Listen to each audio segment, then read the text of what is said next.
ប្តីត្រឡប់មកផ្ទះក៏ឃើញប្រពន្ធរៀបនឹងកើតកូនតែគេគ្មានលុយទៅបង្កើតកូននៅមន្ទីរពេទ្យនោះទេតែបើគេបង្កើតកូនក្នុងផ្ទះនឹងធ្វើឲ្យប្រពន្ធនិងកូនត្រូវស្លាប់ព្រោះតែចង់កែកំហុសដែលខ្លួនបានសាងពីជាតិមុនប្តីក៏សម្រេចចិត្តនឹងយកប្រពន្ធទៅបង្កើតកូននៅមន្ទីរពេទ្យធំតែភរិយាគេយល់ច្រឡំថាប្តីសុំឲ្យយកកូនដែលគ្រប់ខែចេញគេសុំឲ្យប្តីមេត្តាឲ្យប្រឡែងគេទៅគ្រាន់តែឲ្យគេបង្កើតកូនចេញគេនឹងមិនពាក់ព័ន្ធជាមួយប្តីទៀតឡើយការពិតទៅប្តីគេគឺជាកូនអ្នកមាននៃគ្រួសារមហាសេដ្ឋីមួយគេប្រើជីវិតយ៉ាងសប្បាយនៅក្នុងត្រកូលមហាសេដ្ឋីនេះជាង20ឆ្នាំហើយតែត្រូវបានមហាសេដ្ឋីនិយាយថាមិនមែនជាកូនបង្កើតពិតនោះទេដែលត្រូវជាកូនដូរនៅក្នុងមន្ទីរពេទ្យក៏បានដេញគេឲ្យទៅស្រុកស្រែវិញទៅ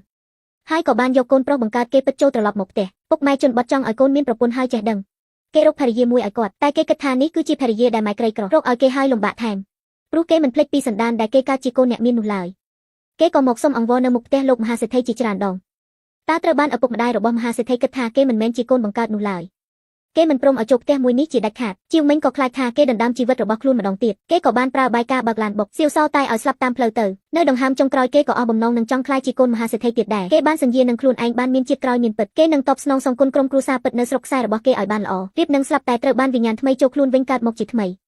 ថ្ងៃនេះជាថ្ងៃដែលគេមកសុំលោកមហាសេដ្ឋីទទួលស្គាល់គេជាកូនម្ដងទៀតគេបានឃើញពុកម៉ែរបស់គេធ្វើមុខមិនពេញចិត្តគេបានថ្វាយបង្គំដល់ម្ដាយមហាសេដ្ឋីរបស់គេ3ដងទល់នឹងដីគេបានបដិញ្ញាថាពេលនេះខ្ញុំនឹងផ្ដាច់ទំនាក់ទំនងពីត្រកូលមហាសេដ្ឋីព្រោះអីជីវិតថ្មីនេះគេដឹងថាគេមិនអាចធ្វើជាកូនមហាសេដ្ឋីម្ដងទៀតវិញបានទេគេនឹងខំប្រឹងសាងធុរកិច្ចខ្លួនឯងឲ្យក្លាយជាមហាសេដ្ឋីស៊ឺកាក៏បានត្រឡប់មកផ្ទះនៅជនបទភរិយាគេឃើញក៏ភ្ញាក់ផ្អើលជាខ្លាំងព្រោះអីប្តីរបស់គេតែងតែធ្វើបាបគេជានិច្ចគេបានសម្រេចចិត្តថានឹងទទួលស្គាល់គេជាកូនអ្នកក៏រស់នៅជនបទពិតប្រាកដមែនហើយមានប្រពន្ធដែលចិត្តល្អថែមទៀតផងតែភរិយាគេគិតថាគេជាមនុស្សដូចមុនក៏សូមអង្វរឲ្យដោះលែងគេទៅគេសូមឲ្យកាត់កូនចេញសិនមកសន្យាថាមិនញ៉ៃញ៉ៃជាមួយនឹងគេទៀតឡើយគេឃើញភរិយាដ៏កំសត់សួរចៅក៏និយាយថាមនុស្សខ្លួនឯងជាមនុស្សភ្នែកខ្វាក់តែមានភរិយាដ៏ល្អម្នាក់នេះហើយមិនថែរក្សាតែទៅជាសូមឲ្យលោកមហាសេដ្ឋីទទួលស្គាល់ជាកូនម្ដងទៀតពេលនេះគេដឹងកំហុសជាខ្លាំងគេសូមឲ្យប្រពន្ធមិនបាច់ខ្លាចគេទៀតទេម្ដងនេះគេត្រឡប់មកព្រោះតែស្រឡាញ់ភរិយានឹងជូនភរិយាទៅបង្កើតកូននៅបន្ទីពេទ្យធំព្រោះអីពេទ្យតាមជនបទបង្កើតកូនគេមិនបាននោះទេភរិយាក៏គិតក្នុងខ្លួនថាយកសັບទេព្រោះអីតាំងពីស្គាល់ប្តីតែងតែឲ្យទម្លាក់កូនចេញរហូតហើយដល់ថ្ងៃនេះក៏បដូរចិត្តជាល្អវិញសួរចៅក៏ទៅខ្ចីកង់ពីមិត្តភក្តិរួចគេបញ្ជូនភរិយាគេទៅបន្ទីពេទ្យក្រុងគេបានសន្យាជាមួយភរិយាទៅគេមិនយកសັບនឹងជីវិតអ្នកមានទៀតទេគេសន្យានឹងមើលថែគ្រួសាររបស់គេឲ្យបានល្អពេលដល់មន្ទីរពេទ្យបានប្រាប់សៀវចៅថា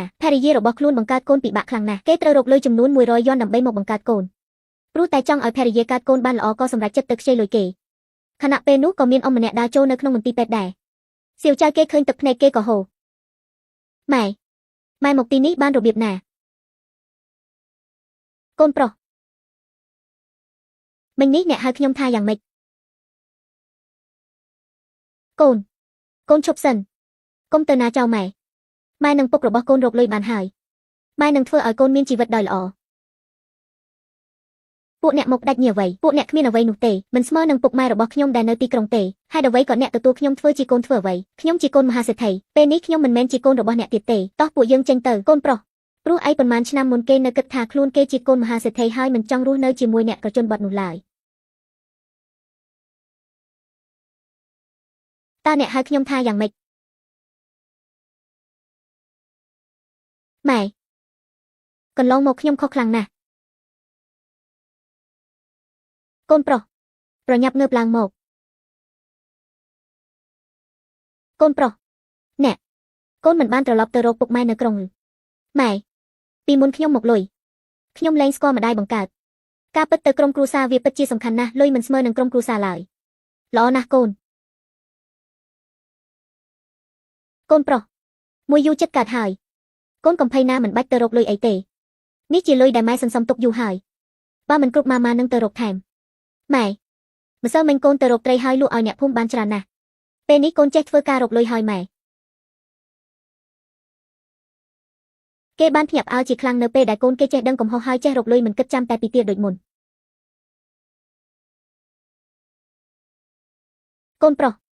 មើលថែមួយយួនឲ្យល្អមិនបាច់ជ្រុលលុយទេមានពុកហើយម៉ែរកលុយឲ្យហើយម៉ែកូនចេះច្រើនណាស់ពេលនេះកូនចេះរកលុយហើយការរកលុយជារឿងតូចតាចទេជាមនុស្សស្រុកស្រែតើពួកនាងមកធ្វើអ្វីនៅទីនេះលោកស្រីកុំនិយាយបើមិនមែនជានាងតើកូនប្រុសរបស់ខ្ញុំទៅនៅផ្ទះនាងដោយរបៀបណាកូនប្រុសរបស់ខ្ញុំរស់នៅលំបាកជាង10ឆ្នាំហើយតើមកថាឲ្យម៉ែខ្ញុំយ៉ាងម៉េចក្មេងត្រូវបានផ្លាស់ប្ដូរដោយសារមន្ទីរពេទ្យទេមិនពាក់ព័ន្ធអ្វីនឹងម៉ែខ្ញុំឡើយសារពួកនាងចង់ធ្វើវិធីអ្វីទៀតតើពួកយើងមកដល់មន្ទីរពេទ្យខ្ញុំប្រាប់អ្នកថាខ្ញុំគ្មានថ្ងៃនឹងទទួលអ្នកជាកូនប្រុសខ្លាំងៗម្នាក់នេះទេខ្ញុំមកមន្ទីរពេទ្យព្រោះតែភរិយាខ្ញុំកើតកូនអ្នកយកលុយមកពីណាបានមកមន្ទីរពេទ្យបានយកប្រពន្ធលោកទៅរកពេទ្យតាមជនបទទៅពុកម៉ែ ខ្ញុំគិតថាមនុស្សក្របបែបនេះវាចង់មកបោកលុយពួកយើងហើយសេចៅអ្នកបានបណ្ដេញចេញពីត្រកូលច្រើនហើយនៅចង់មកតាមទាលុយទៀតតើចង់បានអ្វីទៀតមន្ទីរពេទ្យនេះមកបានតែអ្នកមានទេអ្នកក្រជន់បត់ចូលមិនបានទេខ្ញុំនៅត្រកូលឈឿនមិនទាន់បានរៀបការទេតែពេលនេះលោករៀបការហើយមានកូនទៀតនៅគិតមកសុំលុយបង្កើតកូនទៀតឬទៅស្រុកស្រែទៅរកពេទ្យអន់មើលទៅពិតមាត់របស់លោកសៅចៅមិនមានន័យបែបនេះទេម៉ែខ្ញុំមិនមែនជាកូនម៉ែកុំហៅខ្ញុំកូនទៀតអីពេលនេះខ្ញុំជាកូនមហាសេដ្ឋីកូនប្រុសមហាសេដ្ឋីធ្វើចរិតបែបនេះមែនទេអ្នករស់នៅផ្ទះខ្ញុំប៉ុន្មានឆ្នាំហើយពុកម៉ែខ្ញុំមើលថែអ្នកជាច្រើនឆ្នាំណាស់តើគ្រួសារក្រីក្ររបស់អ្នកមានអ្វីឲ្យខ្ញុំមិនដែលខ្វល់ពីពួកអ្នកឡើយព្រោះតែពួកអ្នកដែលដូរខ្ញុំទើបខ្ញុំលំបាកនៅជាមួយពួកអ្នកខ្ញុំចង់តែសម្លាប់ពួកអ្នកទេពិតមាត់ស្អុយរបស់ឯងទៅសៀវជុំអ្នកមាត់ខ្លាំងបានរបៀបណាកុំធ្វើឲ្យម៉ែខ្ញុំភ័យតើអ្នកធ្វើដាក់ឈៀវមីងបានរបៀបណាដោយសារតែអ្នកទើបគេមកលំបាកនៅគ្រួសារអ្នក10ឆ្នាំមកនេះសុំទោសអ៊ំឆេងខ្ញុំមិនធ្លាប់នៅផ្ទះរបស់លោក10ឆ្នាំហើយក៏មានក្តីសុខតែខ្ញុំក៏ជួយកិច្ចការរបស់អ្នកបានច្រើនដែរពេលនេះខ្ញុំគ្មានបានជំពាក់កម្មរបស់គ្រួសារអ្នកទៀតទេយ៉ាងម៉េចអ្នកហៅខ្ញុំរបៀបណាខ្ញុំហៅថាអ៊ំច្រើនព្រោះឯអ្នកមិនទទួលស្គាល់ខ្ញុំជាកូនទៅហើយខ្ញុំមិនត្រូវហៅលោកជាពុកទៀតទេម៉ែពួកយើងទៅចាំនៅខាងលើទៅចាស់កូនគុនឈើនឹងលោកស្រីពួកខ្ញុំសុំទៅមុនហើយ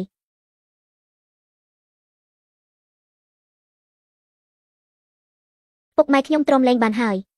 សៀវចៅគេមកបញ្ជើខ្ញុំហើយមកដល់មន្ទីរពេទ្យមករករឿងខ្ញុំទៀតក្មេងម្នាក់នេះចិត្តក្តៅមែនទែនអ្នកណាកូនទៅភ្លុះជាមួយគេកូនមហាសេដ្ឋីរបស់ពួកយើងគឺត្រូវមានមារយាទខ្លាំងណាស់ការពិតទៅដោយសារគេនោះទេនៅផ្ទះរបស់យើង10ឆ្នាំជាងហើយពេលនេះមករករឿងគ្រួសារយើងទៀតតែខ្ញុំមើលទៅគេមកថ្ងៃនេះមិនមែនមកបោកយកលុយយើងទេពុកកុំឲ្យវាបោកទៀតតើវាមានលុយឯណាមកការប្រពន្ធឲ្យបង្កើតកូននោះមើលទៅពួកវាត្រូវតែមកបោកយើងហើយកូននិយាយត្រូវហើយសៀវជប់ម្នាក់នេះគេចង់ត្រឡប់មកវិញណាស់ពួកយើងត្រូវតែប្រយ័ត្នខ្លួនបន្តិចនិយាយមិនបានការតើត្រកូលរបស់ខ្ញុំនឹងឲ្យអ្នកគ្រប់គ្រងបានរបៀបណាទេកុំផ្ដេសផ្ដាសដើរទៅឆ្លោះជាមួយនឹងគេទៀតលោកពុកត្រកូលក្រីក្រម្នាក់នេះធ្វើឲ្យខ្ញុំស៊ីបាយមិនឆ្ងាញ់រៀនក៏មិនកើតពួកគេធ្វើឲ្យខ្ញុំពិបាកណាស់ច្រើនឆ្នាំមកហើយខ្ញុំទទួលស្គាល់ពួកគេមិនបានទេពិតមែនហើយប្តីកូនរបស់យើងត្រូវគេមើលងាយមើលថោកខ្លាំងណាស់បានហើយពេលនេះកូនត្រឡប់មកហើយយើងលែងច្រឡំកូនទៀតហើយ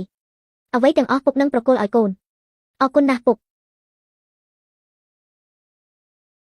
សៀវចុកឯងគិតថាចេញពីផ្ទះត្រកូលច្រើនហើយយើងនឹងប្រឡែងឯងទៅស្រួលមែនទេខ្ញុំរស់នៅនៃគ្រួសាររបស់អ្នកវេទនាខ្លាំងណាស់ខ្ញុំត្រូវការឲ្យឯងសងនៅអ្វីដែលខ្ញុំទទួលឯងចាំមើលទៅលោកគ្រូពេទ្យតើមានអ្វីកើតឡើងក្មេងប្រុសនៅខាងក្រោមមានមនុស្សលក់ក្មេងនោះគឺជាទារកទើបតែនឹងកើតទាការថ្មីមនុស្សឥឡូវពិបាកទុកចិត្តណាស់កាត់កូនហើយលក់កូនឲ្យគេទៀតកូនរបស់ខ្ញុំមួយក្បាល2យន់ក្មេងនេះលោកលួចគេឬអត់កុំនិយាយច្រើនប្រញាប់យកលុយហើយយកក្មេងទៅក្មេង2នាក់នេះមុខមាត់ល្អនាងយកទៅលក់ក៏លុយច្រើនដែរវាចំណេញខ្លាំងណាស់អញ្ជើញជីមីងលោកចិត្តអាក្រក់ណាស់លោកហ៊ានលួចកូនខ្ញុំមកលក់ទៀតយកកូនខ្ញុំមកវិញមកឆាប់ឲ្យកូនស្រីខ្ញុំមកវិញមកកូនស្រីរបស់លោកតើលោកមានភស្តុតាងអីជាកូនរបស់លោកនេះគឺជាកូនរបស់ខ្ញុំហេតុអ្វីទៅជាកូនរបស់លោកវាពិតជាកូនរបស់ខ្ញុំឲ្យខ្ញុំវិញមក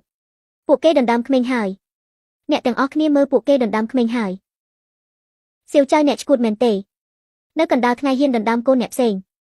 ខ្ញុំគឺជាមនុស្សគោឈើយកក្មេងទៅផ្ទះឈើជាវមីងមិនទាន់មានប្រពន្ធទេតើគេមានកូនដោយរបៀបណាក្មេងនេះជាកូនរបស់ខ្ញុំទេលោកនិយាយថាកូនរបស់លោកគឺជាកូនរបស់លោកពិតមែនទេអាមនុស្សក្រីក្រយកលុយឯណាទៅការប្រពន្ធនោះគេមិនមែនជាកូនមហាសេដ្ឋីដែលដេញចេញពីផ្ទះមែនទេមើលទៅដូចខ្លាំងណាស់ពិតមែនហើយលោកមហាសេដ្ឋីបានដេញគេចេញហើយប្រហែលជាគេចង់សងសឹកមកយកកូនលោកមហាសេដ្ឋីនៃត្រកូលច្រើនហើយមើលទៅគួរឲ្យខ្មាស់គេណាស់ពិតមែនហើយកណ្ដាលថ្ងៃចេះចង់មកដណ្ដើមកូននៃមហាសេដ្ឋីទៀតពួកយើងវាយវាឲ្យស្លាប់ទៅគេជាកូនស្រីរបស់ខ្ញុំទេកុំស្ដាប់វាអីយកកូនឲ្យខ្ញុំវិញមកឲ្យកូនស្រីខ្ញុំវិញមកសៀវចៅខ្ញុំប្រាប់អ្នកពេលនេះខ្ញុំជាកូនប្រុសរបស់លោកមហាសេដ្ឋីមនុស្សទាំងអស់នេះជឿខ្ញុំខ្លាំងណាស់អាមនុស្សចិត្តអាក្រក់បើឯងហ៊ានធ្វើអីកូនស្រីខ្ញុំនឹងសម្លាប់ឯងថ្ងៃនេះខ្ញុំនឹងធ្វើឲ្យឯងមើលលក់កូនស្រីឯងទៅឲ្យឯងស្គាល់រសជាតិឲ្យកូនស្រីឯងទទួលកម្មដែលយើងធ្លាប់មានអ្វីគ្រប់នេះជាកម្មដែលកូនស្រីឯងទទួលជំនួសឯងប្រញាប់យកក្មេងចេញទៅឲ្យកូនស្រីខ្ញុំវិញមក ខ្ញុំសូមអង្វរគុំយកកូនខ្ញុំទៅណាខ្ញុំសូមអង្វរនេះជាកូនស្រីរបស់ខ្ញុំកូនស្រី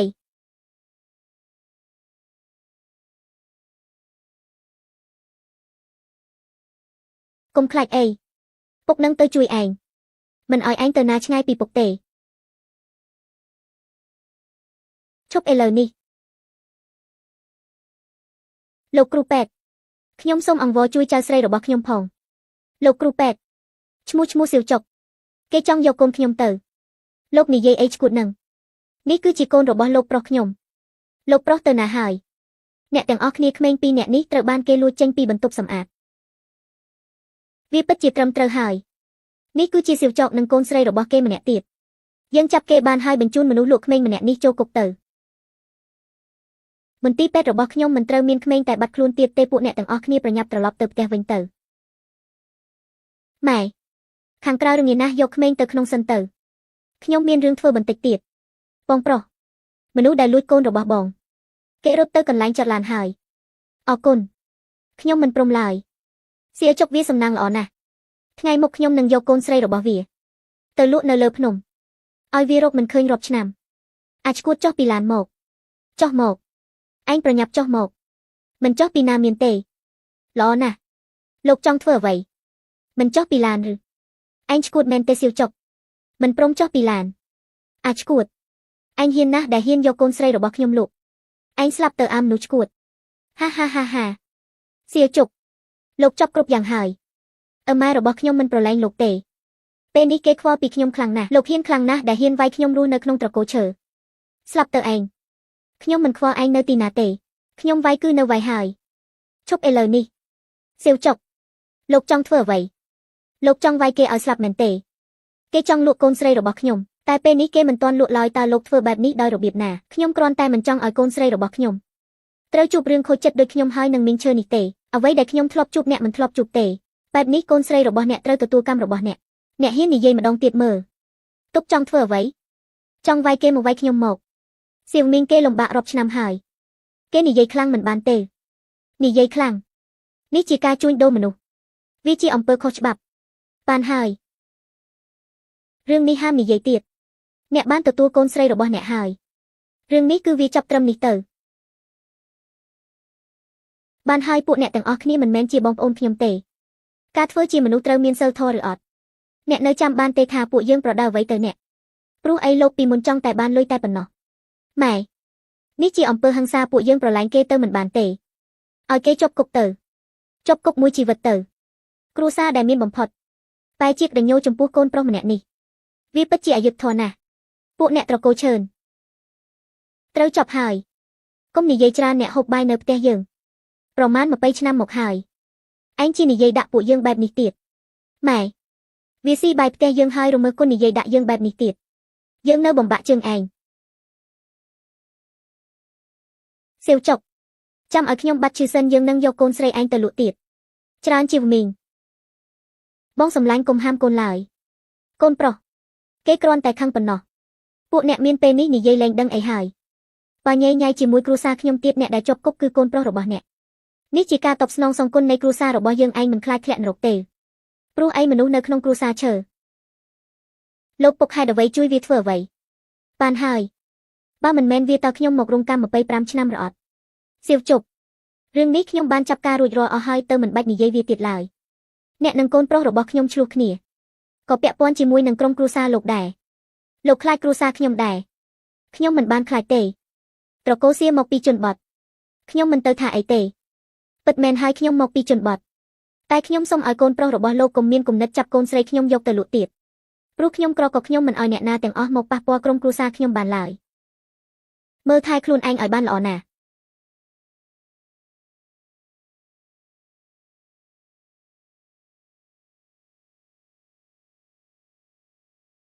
ម៉ែយកមាន់របស់យើងទៅធ្វើម្ហូបហើយមែនទេ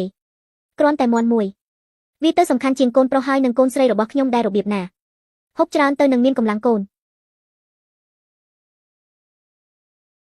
ប្រុសហូបស៊ុបមាន់ទៅគ្រួសាររបស់យើងមានតែប៉ុណ្្នឹងទេរបស់ស៊ីមានតែអ្វីបែបហ្នឹងមែនទេ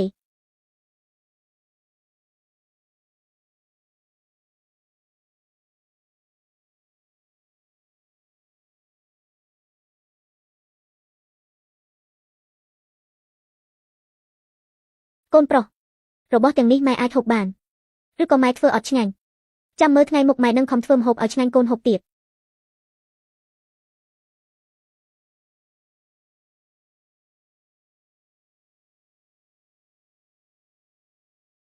ម៉ែអង្គុយចុះទៅម៉ែហូបពិសាទៅអត់ទេ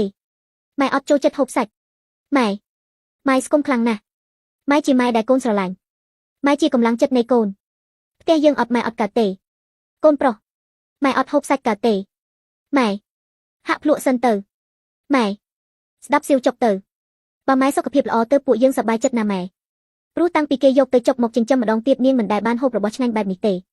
គ្រប់យ៉ាងទាំងអស់គឺនាងទុកឲ្យសៀវចុកដែលជាកូនប្រុសរបស់នាងហូប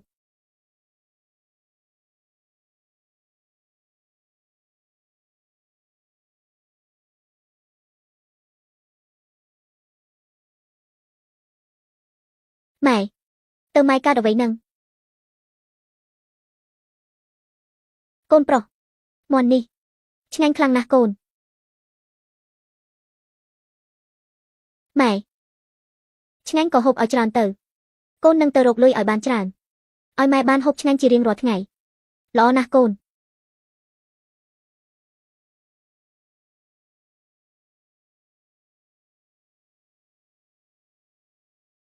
ចាំមើលវាបានអីស៊ីទៀតឲ្យពួកវាវេទនាទាំងអស់ទៅយើងនឹងធ្វើឲ្យត្រកូលសេរបស់ពួកឯងមិនមានសំបីតែរបស់ស៊ីយើងនឹងធ្វើឲ្យត្រកូលសេរបស់ពួកឯងមិនមានសំបីតែរបស់ស៊ី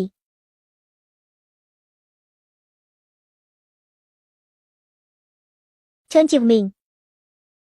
អញកុំរត់ទៅណាឈប់ឥឡូវនេះទៅម្ហូបដែលខ្ញុំទុកធ្វើអង្គដែលខ្ញុំទុកហូបឈឿនចៅមីងឯងឆាប់ឈប់ឥឡូវនេះទៅសៀវចៅឯងចាំមើលទៅយើងនឹងយកគោរបស់ឯងយកទៅលក់ទៅគ្រួសាររបស់ឯងស៊ីដីទៅឈឿនជាវមីងគោមួយនេះទុកជួស្រែខ្ញុំទេលោកយកវាទៅលក់មិនបានទេខ្ញុំចង់លក់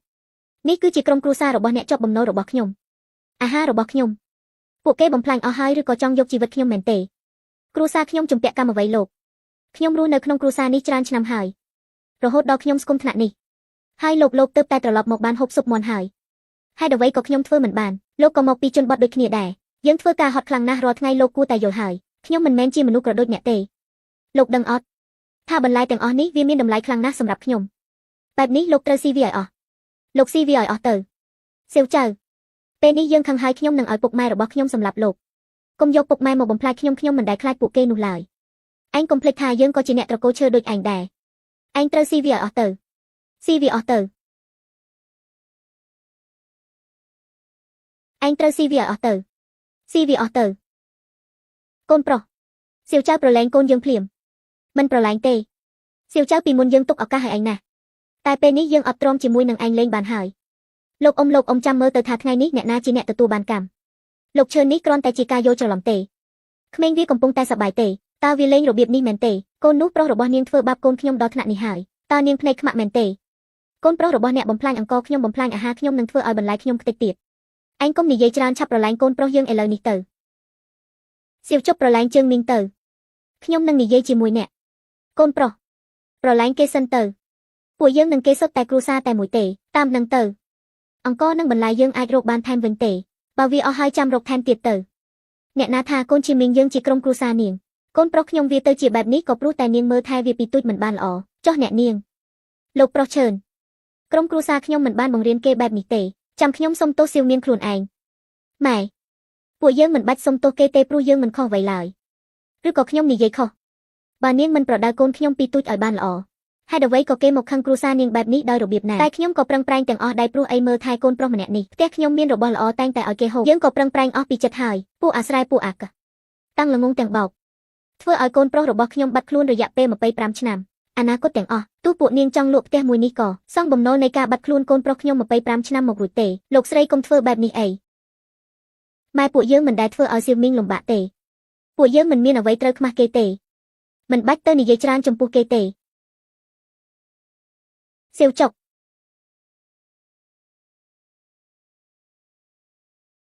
ទីនេះវាលំបាកណាស់ខ្ញុំមិនចង់នៅទីនេះសំបីតែបន្តិចទេមិនមានអ្វីសោះសំបីតែផ្លូវក៏ជាផ្លូវលំដែរកូនប្រុសប្រយ័ត្នផង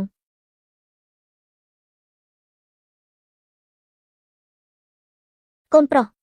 ភ្លៀងខ្លាំងណាស់ទៅផ្ទះជាមួយម៉ែទៅវាមិនមែនជាផ្ទះរបស់ខ្ញុំទេនាងក៏មិនមែនជាម៉ែរបស់ខ្ញុំដែរកូនប្រុសម៉ែជាម៉ែរបស់កូនណា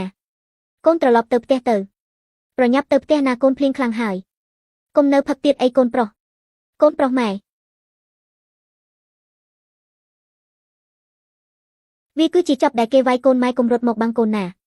កូនត្រូវមើលថែម៉ែបានល្អមិនឲ្យម៉ែពិបាកទេកូនប្រុសសម្លាញ់ងើបឡើងកូនកើតអីអត់ខ្ញុំមិនកើតអីទេសៀវចៅថ្ងៃនេះសៀវមានកូនប្រុសខ្ញុំធ្វើបាបអ្នកខ្ញុំនឹងប្រដៅវាពួកយើងទៅផ្ទះទៅសាកចេញមួយជំហានមើលទៅសាកចេញមើលទៅសៀជប់ខ្ញុំមិនចង់ឃើញពួកមនុស្សក្រីក្រដូចអ្នកកាលមុននៅគ្រួសារខ្ញុំមិនបានប្រដៅអ្នកបែបនេះទេម៉ែទៅជួយខ្ញុំអូខេកូនយើងទៅផ្ទះបងនិយាយអ្វីបន្តិចទៅសៀវចប់ខ្ញុំធ្លាប់ប្រាប់លោកហើយកាលនៅមន្ទីរពេទ្យខ្ញុំប្រាប់ហើយថាខ្ញុំមិនចង់ឃើញរឿងបែបនេះទេតែពេលនេះលោកធ្វើម្ដងទៀតខ្ញុំមិនយកឡើយកូនប្រុសរបស់អ្នកមកធ្វើរឿងក្នុងគ្រួសាររបស់ខ្ញុំចាំមើលថាអ្នកណាខុសអ្នកណាត្រូវនៅហ៊ានទៅមកទៀតផងកិច្ចការរបស់ត្រកូលឈើ80គឺជាខ្ញុំអ្នកធ្វើបើកូនប្រុសរបស់អ្នកធ្វើបាបត្រកូលខ្ញុំទៀតធ្វើឲ្យគ្រួសារខ្ញុំក្តៅក្រហាយទៀតខ្ញុំនឹងទៅប្រកួតប្រជែងជាមួយក្រុមគ្រួសារលោកហើយសាកមើលទៅសៀវចៅមានការនិយាយបានល្អបែបនេះមិនបានទេខ្លាចម៉ែនឹងពុកយកសៀវចៅត្រឡប់មកវិញណាសៀវចៅពុកម៉ែរបស់ខ្ញុំមើលថែលោកចូលឆ្នាំណាស់ហើយលោកមិនទៅធ្វើបែបនេះដាក់ពួកគេទេធ្វើឲ្យគ្រួសារខ្ញុំពិបាកបែបនេះទេខ្ញុំសូមអង្វរលោកទៅកុំមកធ្វើបាបគ្រួសារខ្ញុំទៀតអីជីវមីងកូនប្រុសកូនជាកូនប្រុសរបស់ត្រកូលច្រើនងើបឡើងមកកូនម៉ែខ្ញុំសូមអង្វរគេខ្ញុំរ៉ាប់រងទាំងអស់បានមិនឲ្យម៉ែនឹងពុកលំបាកទេខ្ញុំសូមអង្វរកុំញ៉ៃញ៉ៃជាមួយគ្រួសារខ្ញុំទៀតអីសៀវចៅនាងស្រីមើលកូនរបស់នាងទៅធ្វើឲ្យកូនប្រុសរបស់ខ្ញុំខ្លាចជាមនុស្សបែបនេះបានរបៀបណាសៀវមីងកូនងើបឡើងគ្មានចិត្តជាកូនប្រុសបន្តិចឡើយសូម្បីតែការលោតជង្គង់បែបនេះលោកពុកកូនធំឡើងដោយលំបាកខ្លាំងណាស់ខ្ញុំមិនដឹងអ្វីនោះឡើយយកទៅកូនលែងហ៊ានធ្វើបែបនេះហើយកូនកុំធ្វើបែបនេះអីកូនប្រុសកូនមិនមែនអ្នកខុសទេហេតុអ្វីកូនត្រូវវាយខ្លួនឯងកូនឈឺម៉ែក៏ឈឺដែរកូនប្រុសនៅឡើងច្រើនជីវមីងកុំសម្ដែងខ្លាំងពេកកូនវារបៀបណាម៉ែត្រូវដឹងទាំងអស់កូនប្រុសជីវមីងធ្លាប់នៅជាមួយម៉ែគេលំបាកណាស់គេខឹងម៉ែព្រោះតែម៉ែអ្នកក៏កូនជាក្មេងល្អមិនបាច់ខឹងគេទៀតទេម៉ែដឹងថាកូនបារម្ភពីម៉ែអ្វីដែលបាត់បង់យើងអាចរកវិញបានបន្លែនិងអង្ករទាំងអស់នោះយើងចាត់ទុកថាគេបានស៊ីទៅអស់ហើយល្អអត់កូនប្រុសកូនជាម៉ែបង្កើតមកម្នាក់ទៀតជាម៉ែធ្លាប់ចិញ្ចឹមតើឲ្យម៉ែធ្វើរបៀបណាម៉ែកុំយំអីខ្ញុំនឹងស្ដាប់បាយហើយពួកអ្នកចេញទៅកុំមកជន់ផ្ទះខ្ញុំទៀតតោះពួកយើងទៅកូនប្រុសថ្ងៃនេះកូនទៅរករឿងគេម៉ែបារម្ភពីកូនណាស់ប៉ាវាថ្ងៃនេះអ្នកមិនកាន់ជើងកូនបន្តិចឡើយក្មេងម្នាក់នោះច្រើនឆ្នាំដែលគេបានជួយក្រុមគ្រួសាររបស់យើងគេនិយាយត្រូវហើយពុកកុំខ្វល់ជាមួយធុរកិច្ចគ្រួសារខ្ញុំនឹងធ្វើវាឲ្យបានដូចគេដែរខ្ញុំមិនព្រមចាញ់សៀវចៅនោះទេអូខេហេតុអ្វីធ្វើបែបនេះមិនជឿកូនទេមិនមែនទេបានហើយខ្ញុំសុំនិយាយហើយពួកយើងចេញទៅនៅទីនេះមានតែបញ្ហាពិតមែនសៀវចប់រងចាំខ្ញុំឡើងតំណែងធំសិនខ្ញុំនឹងធ្វើបាបគ្រួសារអ្នកឲ្យដល់ថ្ងៃស្លាប់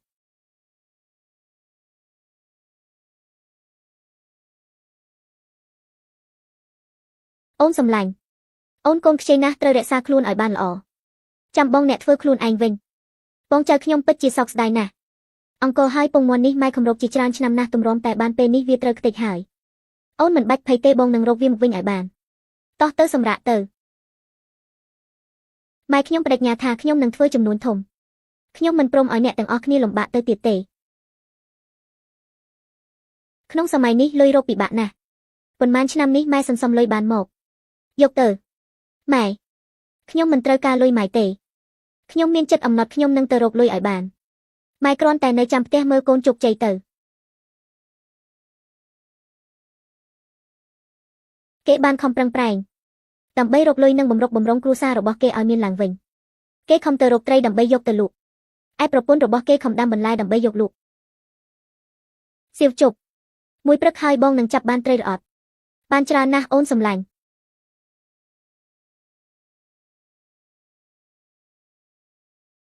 អូនសម្លាញ់បានច្រើនណាស់បងអូនមើលទៅត្រីនេះសុទ្ធតែមានតម្រូវការរបស់មនុស្សក្នុងទីក្រុងគេចូលចិត្តវាខ្លាំងណាស់យើងនឹងលក់បានតម្លៃថ្លៃណាស់អូន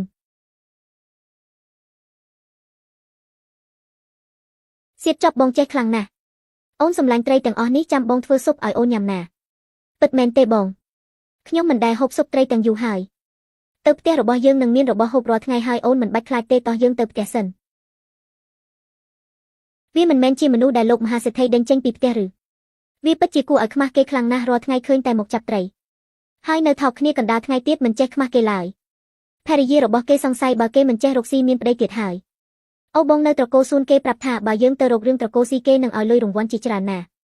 ពិតមែនហើយពួកយើងត្រូវចាប់ការត្រកូលស៊ីនេះឲ្យបានល្អយើងរករឿងវាទៅឲ្យពាក្យបែកបាក់គ្នាជាងនឹងបានលុយពីត្រកូលសួនហើយពិតមែនហើយបងពិតមែនហើយយើងទៅចាប់ការវាទៅម៉ែប្តីរបស់ខ្ញុំមុនអង្គុយហូបប្រហារជាមួយខ្ញុំទេគេទៅរកស៊ីទៀតហើយតើគេត្រឡប់មកវិញអត់កូនជឿទៅគេមិនចោលម៉ែនឹងកូនទេអូហូអង្គុយហូបរបស់ឆ្ងាញ់ទៀតផងសៀវហ្វឺន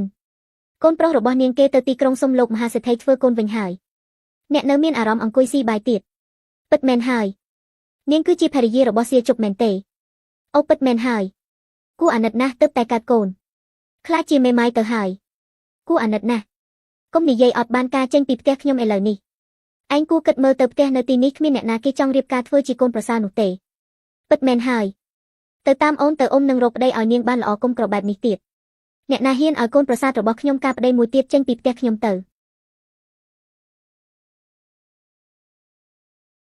ពិតមែនហើយផ្ទះមួយនេះគ្មានអ្នកណាគេចង់រស់នៅទេវាក៏ខ្លាំងណាស់អាណិតក្មេងស្រីម្នាក់នោះណាស់រកប្តីឲ្យវាថ្មីទៅដើម្បីឲ្យវាបាននឹងគេព្រោះអីតែជប់ប្តីរបស់វានោះមិនមកវិញទេ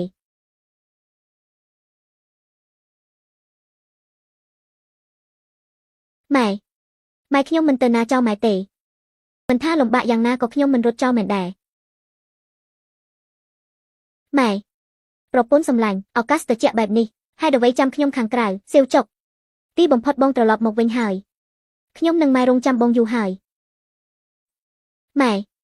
ប្រពន្ធសម្លាញ់មិនបាច់ភ័យទេខ្ញុំមិនកើតអ្វីឡើយមេឃត្រជាក់ណាស់ពួកយើងចូលក្នុងទៅ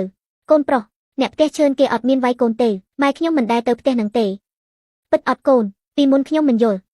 គិតថាផ្ទះគេមានលុយច្រើនខ្ញុំទៅអង្វរគេតែពេលនេះខ្ញុំដឹងថាគ្រួសាររបស់យើងល្អជាងគ្រួសារគេហើយខ្ញុំនឹងធ្វើឲ្យមានដូចគ្រួសារគេតតែបានខ្ញុំជប់និយាយឲ្យម៉ែខ្ញុំនឹងឲ្យម៉ែមើលថាខ្ញុំយកអ្វីមកខ្លះហេតុអ្វីច្រើនម្លេះកូនប្រុសកុំយកអីវ៉ាន់នៃគ្រួសារច្រើនមកឲ្យម៉ែអីម៉ែនេះគឺជាត្រីដែលខ្ញុំចាប់មួយប្រពន្ធខ្ញុំនឹងបន្លែជាច្រើនយកទៅលក់នៅហាងអាហារបានតម្លៃខ្ពស់ណាស់ម៉ែវាលក់បានថ្លៃដល់ថ្នាក់នឹងផងយើងមានអង្គមានអីញ៉ាំហើយខ្ញុំសន្យានឹងម៉ែឲ្យប្រពន្ធថតតែយើងមានលុយចាយហើយខ្ញុំត្រៀមនឹងបើកកន្លែងចិញ្ចឹមសត្វព្រោះទុកលក់ឲ្យហាងអាហារនៅទីក្រុងខ្ញុំមានបទជំនាញជាខ្លាំងអត់បញ្ហាទេម៉ែបែបនេះផ្ទះរបស់យើងទៅលេងខ្វះអាហារបរិភោគទៀតហើយបងប្រពន្ធសម្លាញ់តើតែយើងកុំខ្វល់រឿងអាហារពេលនេះពួកយើងមានលុយហើយលែងពិបាកទៀតហើយ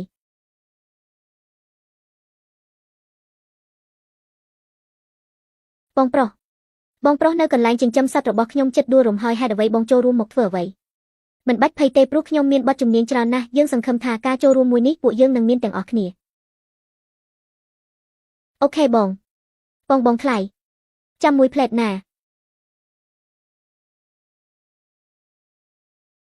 បងថ្លៃនេះគឺជាទឹកចិត្តរបស់ខ្ញុំតិចតួចបងទទួលយកទៅ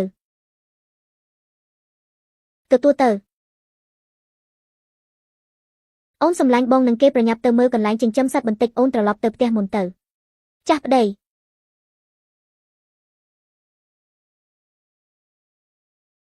លៀនមួយយូរនាងចង់ទៅណាទៀតហើយទៅឲ្យប្រុសបានលុយជាច្រើនណាស់មែនទេមានន័យថាគេទៅលក់ខ្លួនឲ្យអ្នកផ្ទះគេបានស៊ីរាល់ថ្ងៃហើយនៅមានសម្លៀកបំពាក់ថ្មីពាក់ទៀតផងមិនដឹងនាងយកមកពីណានេះគឺជាលុយលក់ខ្លួនទេដឹងពួកនាងមិនបាច់និយាយទេផ្ទះនាងព្រោះតែនាងលក់ខ្លួនទៅបានលុយចាយខ្ញុំមិនបានធ្វើទេមិនបាច់និយាយទេនៅភូមិនេះគេដឹងអស់ហើយនៅកុហកថាមិនបានធ្វើទៀតពួកអ្នកនិយាយឈួតអ្វីទៅមួយយូរអ្នកភូមិគេដឹងអស់ហើយថានាងធ្វើការមិនល្អខ្ញុំចង់ជួយនាងខ្លះនាងធ្វើការនៅទីក្រុងអត់ពិតមែនហើយខុនឈឺមេងគេចូលចិត្តនាងណាស់ រវាង BB និង Day Cream ខុសគ្នាដូចម្ដេចភាពខុសគ្នាគឺអាស្រ័យទៅលើបងប្អូនជាអ្នកប្រើជាក់ស្ដែងប៉ុន្តែប្រសិនបើបងប្អូនមានបញ្ហាផ្ទៃមុខចង់បានផលិតផលដែលការពារផងព្យាបាលផងនោះណាខ្ញុំនឹងរីកcommendបងប្អូនទាំងអស់គ្នាប្រើប្រាស់ជាមួយនឹង Day Cream TGN ព្រោះអី Day Cream TGN ណាមានឯកទេសជួយព្យាបាលការពារនិងថែបំពន់ជាពិសេសអាចធ្វើជាម្សៅទម្លាប់មុនរបស់បងប្អូនមិនអាចជិះទៅខាងក្រៅបានទៀតបញ្ជាក់ប្រើមិនត្រូវមិនស្អាតធានាដូចជាពីមួយចំនួនទៀតណាហើយបើសិនចង់បានព័ត៌មានលម្អិតអាចទំនាក់ទំនងកម្មការចែកចាយរបស់ក្រុមហ៊ុន TGN គ្រប់25ខេត្តក្រុងឬក៏តាក់ទងមក page CEO Brand TGN បានណា សៀវយូស្ដាប់ការណែនាំរបស់ខ្ញុំទៅប្តីរបស់នាងធ្វើឲ្យលោកឈើគេមិនពេញចិត្តពួកគេមិនបញ្ចប់រឿងនេះឡើយសៀចប់មិនបានធ្វើអ្វីពួកអ្នកទេតែប្តីរបស់នាងធ្វើឲ្យលោកប្រុសខ្ញុំខឹងលោកប្រុសឈឿនប្រាប់ថាអ្នកណាធ្វើឲ្យត្រកូលសៀលំបាកគេនឹងមានប្រាក់រង្វាន់ហើយមើលទៅឃើញអត់នេះគឺជាលុយគេឲ្យធ្វើយ៉ាងម៉េចឲ្យគ្រួសារនាងបែកបាក់គ្នា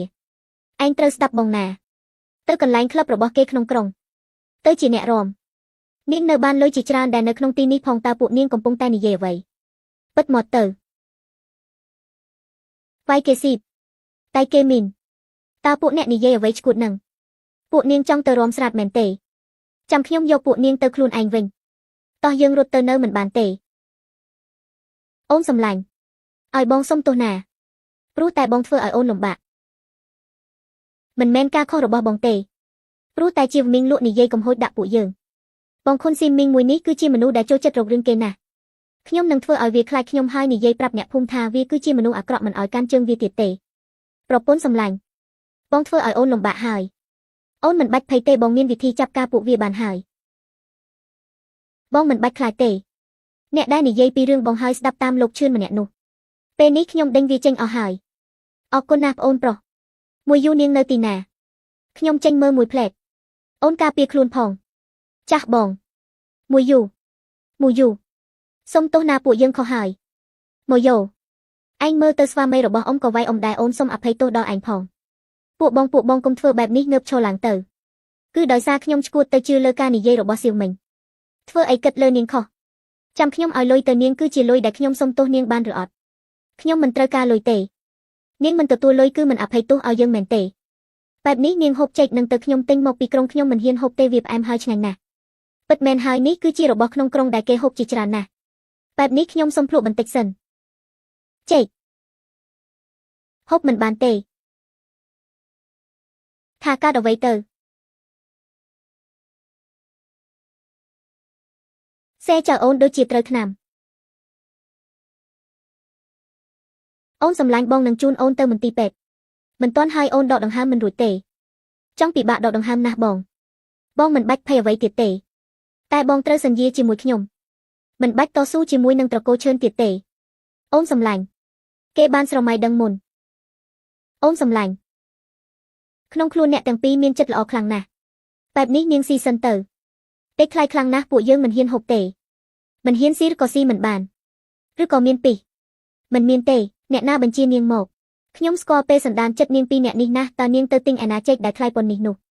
ពិតមែនហើយឈឿនជាងមីងជាអ្នកឲ្យផ្លែឈើនេះមកគេប្រាប់ថាផ្លែឈើនេះថ្លៃណាស់ឲ្យទៅលោកនឹងឲ្យប្តីខ្ញុំចូលធ្វើការវិញហើយនាងមើលទៅមន់ដែលស៊ីចេកនោះហើយវាងាប់បាត់ហើយខ្ញុំមិនដឹងថាចេកនឹងមានពីទេខ្ញុំជាចៅមានភរិយាតែម្នាក់គត់ពួកនាងទាំងពីរមានចិត្តមិនល្អចង់ដាក់ពីប្រពន្ធខ្ញុំហើយនៅប្រាប់ថាអត់ដឹងទៀតពិតមែនហើយឈឿនជាមីងគេនៅផ្ទះខ្ញុំលោកទៅរកគេទៅខ្ញុំអត់ពាក់ព័ន្ធអ្វីទេឈឿនជើងមីងខ្ញុំនឹងសម្លាប់អ្នក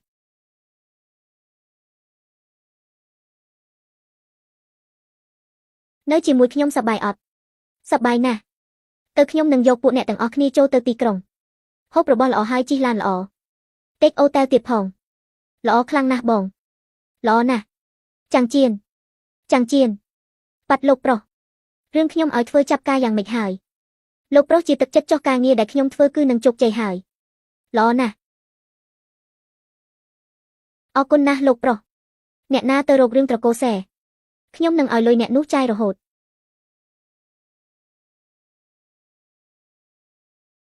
ល្អណាស់លោកប្រុសខ្ញុំទៅរករឿងត្រកូលសេះហើយលោកប្រុសចាំមើលខ្ញុំទៅចាប់ការរឿងទឹករបស់គេមិនឲ្យគេបានប្រើទេហើយនឹងដាក់ថ្នាំពោះទៀតផងលោកប្រុសច្រើនខ្ញុំនឹងទៅលួចអីវ៉ាន់របស់វាមកឲ្យអស់ខ្ញុំត្រូវការឲ្យត្រកូលសៀលគ្មានថ្ងៃបានសុខនោះទេឈឿនជាងមីងឯងចេញមកឥឡូវនេះ នៅហ៊ាននិយាយមកទៅទៀតឬដឹងអត់ថានៅទីនេះជារបស់អ្នកណាវាជាមុខផ្ទះរបស់ខ្ញុំលោកសឿនបានចាយលុយទិញមុខផ្ទះនេះហើយអាលោកប្រុសខ្លាញ់និយាយអីទៀតខ្ញុំនឹងចាប់ការឯងឥឡូវនេះហើយឯងនៅហ៊ានមកទីនេះទៀតឈួតខ្លាំងណាស់ប្តីសម្លាញ់ពួកយើងរករឿងគេមិនបានទេមិនបាច់រករឿងទេមើលមុខទៅគួរស្លូតណាស់ហេតុអ្វីទៅធ្វើរឿងឈួតបែបនេះបានខ្ញុំហ៊ានដាក់ពីក្នុងចេកដើម្បីធ្វើបាបប្រពន្ធខ្ញុំទៀតថ្ងៃនេះនៅមុខពួកអ្នកទាំងអស់គ្នាអ្នកណាជាអ្នកប្រើឲ្យគេដាក់ថ្នាំពីក្នុងចេកនេះគ្មានអ្នកណាបង្កប់ទេព្រោះអីគេចំណែនថាលោកបានរៀបការជាមួយនឹងស្រីស្អាតធ្វើបាបប្រពន្ធខ្ញុំចង់ស្លាប់ហើយមើលទៅហ៊ានធ្វើបាបអ្នកភូមិពួកទាំងអស់គ្នាសម្លាប់វាទៅអ្នកណាដែលចង់ស្លាប់ចូលមកឥឡូវនេះមកចូលមកថ្ងៃនេះជារឿងខ្ញុំនិងសៀវមីងអ្នកមិនពាក់ព័ន្ធចេញទៅឲ្យឆ្ងាយឥឡូវនេះចេញទៅឥឡូវនេះ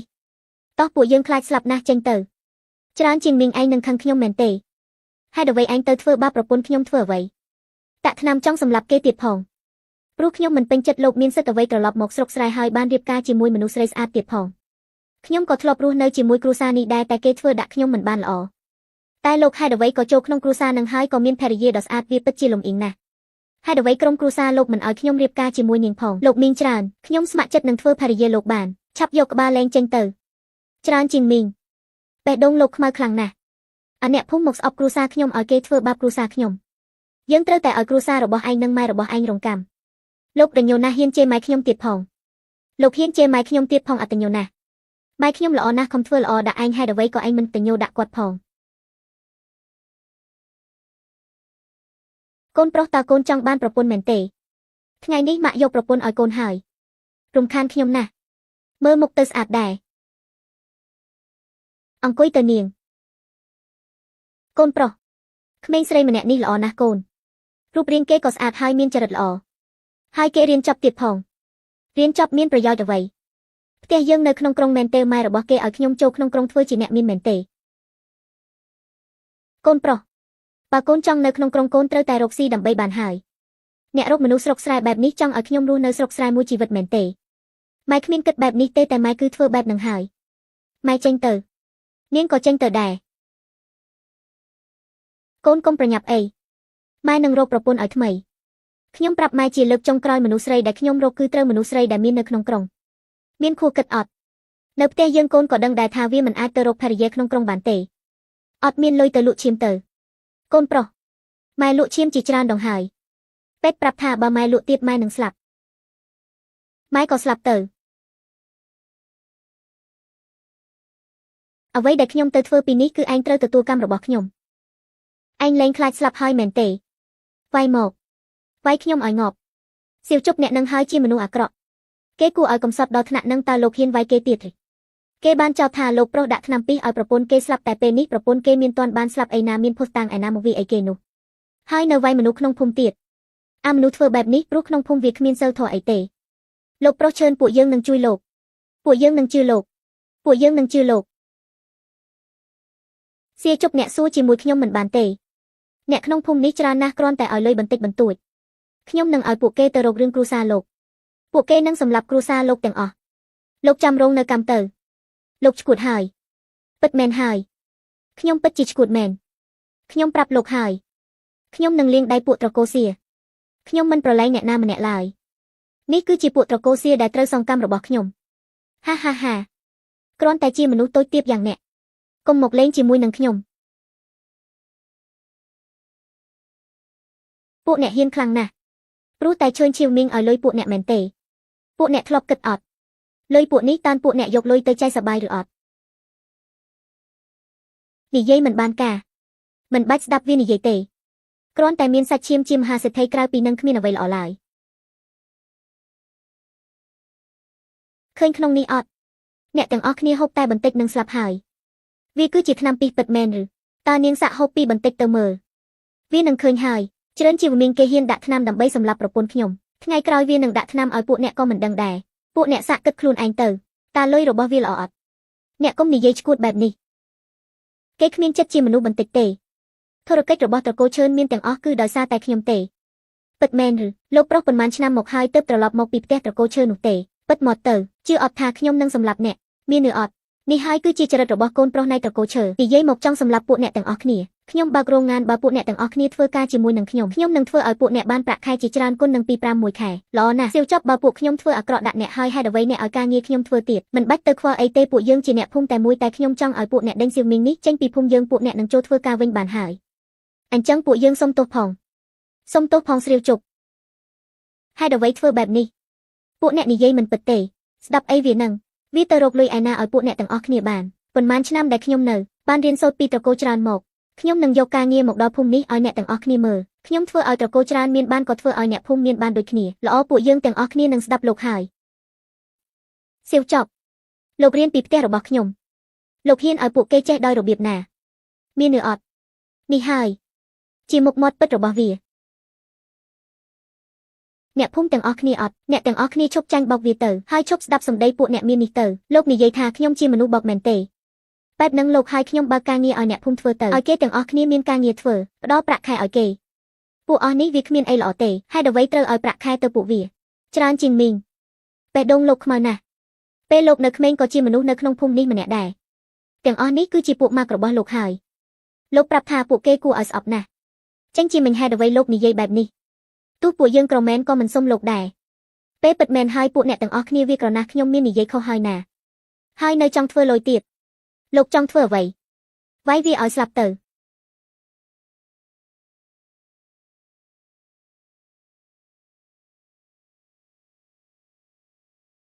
សៀវជប់លោកហ៊ានខ្លាំងណាស់ឲ្យគេវាយខ្ញុំអរគុណនៅពេលដែលលោកឲ្យគេមកដាក់ថ្នាំប្រពន្ធខ្ញុំ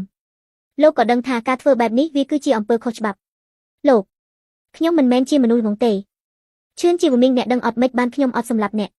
ព្រោះតែត្រកូលច្រើនធ្លាប់មើលថែខ្ញុំមិនចង់ឲ្យគេខូចចិត្តដែលបាត់កូនប្រុសម្នាក់ដែលឈួតនេះទេខ្ញុំនឹងធ្វើឲ្យក្រុមគ្រួសាររបស់ឯងរងកម្មរហូតដល់ស្លាប់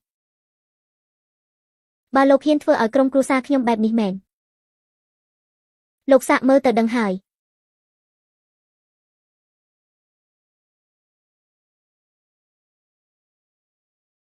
បងប្អូនទាំងអស់គ្នាថ្ងៃនេះគឺផ្ទះត្រកូលសេរបស់ខ្ញុំថ្ងៃដែលជោគជ័យកន្លះឆ្នាំខ្ញុំឈ្មោះចៅ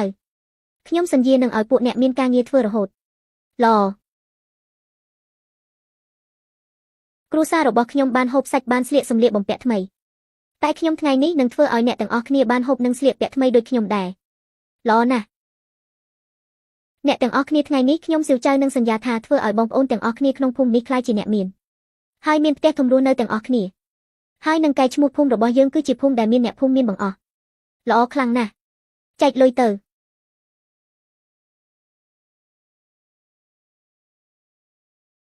បានលុយច្រើនណាស់បងអើយបងពិតជាឆ្លាតណាស់គ្រាន់តែពេលកន្លះឆ្នាំ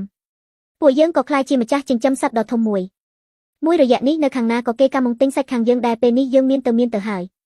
ពិតមែនហើយបងប្រុសប៉ុន្មានខែមកនេះច្រើនចូលមីងគ្រាន់តែចូលដល់ភូមិត្រូវបានអ្នកភូមិដេញវាយរត់ទៅផ្ទះវិញហើយវាគួរឲ្យអាណិតណាស់តែពួកយើងនៅតែប្រុងប្រយ័ត្ននឹងគេទេចាំឲ្យខ្ញុំបាត់ឈឺសិនខ្ញុំនឹងធ្វើឲ្យត្រកូលសេឲ្យរស់នៅពិបាកជាងស្លាប់ម៉ែពេលនេះពួកយើងមានឋានៈហើយ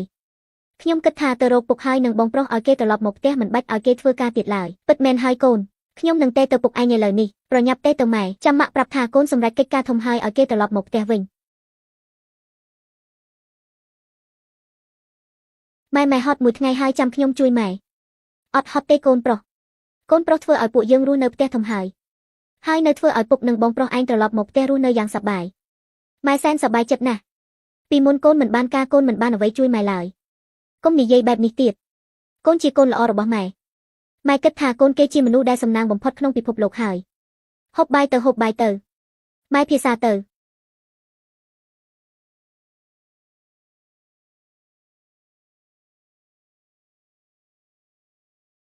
មើលទៅមិនដូចទេ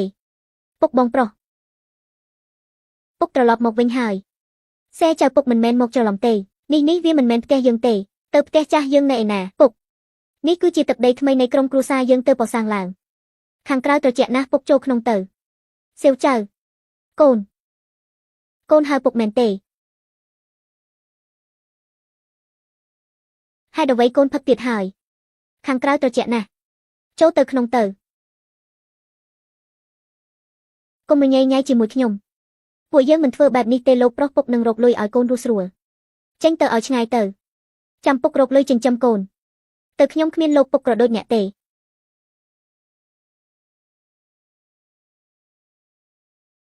កូនប្រុសសៀជប់ពុកចេញទៅធ្វើការហើយកូនគេមានអ្វីពុកនឹងធ្វើឲ្យកូនមានដូចគេដែរសៀវយោចិនអ្នកពិតជារំខានណាស់ចេញពីមុខខ្ញុំទៅចេញពីមុខខ្ញុំទៅ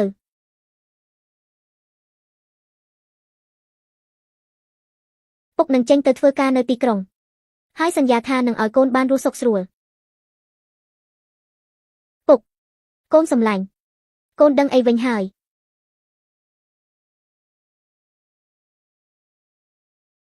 អូនដឹងគិតខុសហើយពុកចូលទៅក្នុងទៅខាងក្រៅរងាណាស់ចូលទៅពុក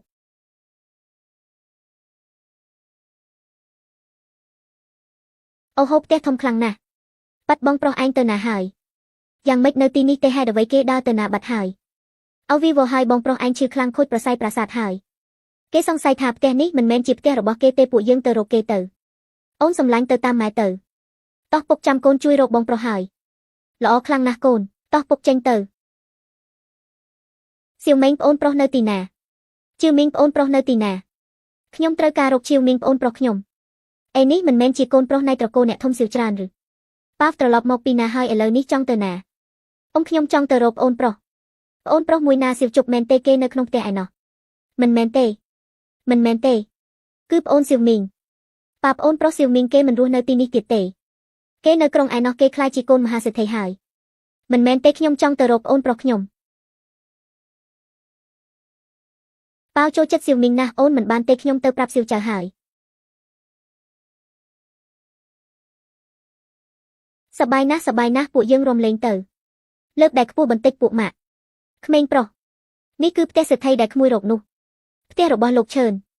ខ្ញុំចូលទៅមិនបានទេខ្ញុំទៅសិនហើយអរគុណណាស់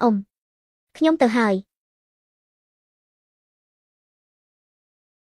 ប្អូនប្រុសបើកទ្វារឲ្យបងផងប្អូនប្រុសតើប្អូននៅទីណាបើកទ្វារឲ្យបងផងបងនឹកប្អូនខ្លាំងណាស់ប្អូនប្រុសឲ្យប្អូនប្រុសសៀវមីងបងនឹកអូនណាស់បើកទ្វារមកលោកច្រើននៅខាងក្រៅមានគេរកលោកគេប្រាប់ថាជាបងប្រុសលោកបងប្រុសខ្ញុំមិនមែនទេសង្ស័យពួកដែលចង់បានលុយនោះទេមិនមែនទេសង្ស័យតែជាលោកដែលមកពីត្រកូលសេនោះទេត្រកូលសៀលោកប្រុសច្រើនប្អូនប្រុសឲ្យប្អូនប្រុសសៀវមីងបងនឹកប្អូនខ្លាំងណាស់ក្បាលវានៅឯណាប្អូនប្រុសស្បែកជើងនេះស្បែកជើងថ្មីរបស់ប្អូនហេតុអ្វីលោកមកដល់ទីនេះមិនទៅរកសេវចុកទៅនិយាយមកអូនការពិតទៅមនុស្សឈួតអានេះជាស្បែកជើងអីមិនមានម៉ាក់មិនមានទាំងឈ្មោះជារបស់คล้ายទៀតឬខ្ញុំនឹងយកអាមនុស្សឈួតនេះចេញទៅមើលទៅគេគួរឲ្យអាណិតណាស់ហេអ្នកកុំដេញខ្ញុំអីប្អូនប្រុសស្បែកជើងខ្ញុំមិនមែនជាប្អូនអ្នកទេជឿក្បាលវាចេញទៅបងប្រុសក្រុមគ្រួសារវាធ្វើបាបបងខ្លាំងណាស់ពេលនេះមនុស្សផ្ទះនេះមកហើយយើងមិនប្រឡែងឲ្យវាទៅស្រួលនោះទេទំនិតល្អអាប់អូនប្រុសពួកអ្នកកុំធ្វើបាបមនុស្សឈួតអីគេងមើលទៅគួរឲ្យអាណិតណាស់ពិតមាត់ក្រុមគ្រួសារសេជំពាក់បំណុលខ្ញុំនឹងធ្វើបាបអាមនុស្សប្រុសម្នាក់នេះងើបឈរឡើងប្អូនប្រុសស្បែកជើងស្បែកជើងអីក៏មិនដឹងមើលទៅគួរឲ្យស្រឡាញ់ខ្លាំងណាស់សេចចៅនេះគឺជាបងប្រុសរបស់ឯងកុំបន្ទោសខ្ញុំណាយើងនឹងធ្វើបាបបងឯងដូចជាឯងធ្វើបាបយើងដូចគ្នាកុំថាយើងចិត្តអាក្រក់ព្រោះតែឯងទេ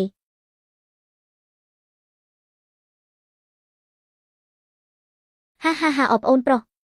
នេះនំហូបនំទៅអូនយកនំនេះឈួតចេញទៅមានតែអាមនុស្សកទេដែលវាស៊ីសៀវជនខ្ញុំសួរបន្តិចអ្នកគឺជាមនុស្សឈួតមែនទេឆ្លើយមកគឺជាមនុស្សក្រហាយឈួតមែនទេហូបកុំនំទៅហូបនំទៅប៉ាគឺជាមនុស្សកទេអីពួកអ្នកទាំងអស់គ្នាមានឬអត់វាគឺជាមនុស្សក្រវាប្រាក់យើងហើយអេប៉ាសៀមមីងសួរអ្នក សេចប់គឺជាមនុស្សក្រមែនទេអាសេចប់ក៏ដូចខ្ញុំដែរហើយប្អូនប្រុសឯងក៏ដូចបងអូនជាប្អូនរបស់បងខ្ញុំសួរលោកសៀវជប់ជាមនុស្សក្រមែនទេនិយាយទៅខ្ញុំធ្វើអ្វីហេតុអ្វីក៏ដូចជាចប់មេនិយាយដាក់ខ្ញុំរហូតថាខ្ញុំគឺជាមនុស្សយើងពិតជាស្អប់គ្រួសារឯងណាស់ប្អូនប្រុសកុំទៅណាប្អូនប្រុសពាក់ស្បែកជើងទៅស្បែកជើងអ្វីរបស់អ្នកកុំទាត់វាអីសប្បាយណាស់ពួកយើងទាត់វាទៅអាមនុស្សឈួតចូលមកនេះមកលោតជង្គង់ទៅលើកជង្គង់ទៅខ្ញុំនឹងឲ្យស្បែកជើងអ្នកយកស្បែកជើងឲ្យខ្ញុំវិញមកសូមស្បែកជើងវិញមកសូមស្បែកជើងឲ្យខ្ញុំវិញមកស្បែកជើងនេះខ្ញុំទុកឲ្យប្អូនប្រុសទេឲ្យមកខ្ញុំវិញមកអាមនុស្សចិត្តអាក្រក់បងប្រុសប្រាប់ឈរឡើងកុំស្ដាប់តាមវាអាក្រក់ឡើងមកបងប្រុសសៀវចប់ឃើញអត់បងប្រុសបង្កើតរបស់អ្នកកំពុងតែគោរពខ្ញុំកំពុងតែសុំអង្វរខ្ញុំសុំអង្វរអ្នកហើយឲ្យស្បែកជើងខ្ញុំវិញមកមើលអាមនុស្សប្រុសឈួតម្នាក់នេះដូចជាឆ្កែមួយក្បាលហើយហាទៅឆ្កែណាស់ត្រកូលរបស់អ្នកមកដល់ផ្ទះខ្ញុំចាប់វាដូចជាឆ្កែអញ្ចឹងឯងឆាប់ទៅលេងបងយើងវិញមកសៀវមីងប្រឡែងបងយើងវិញ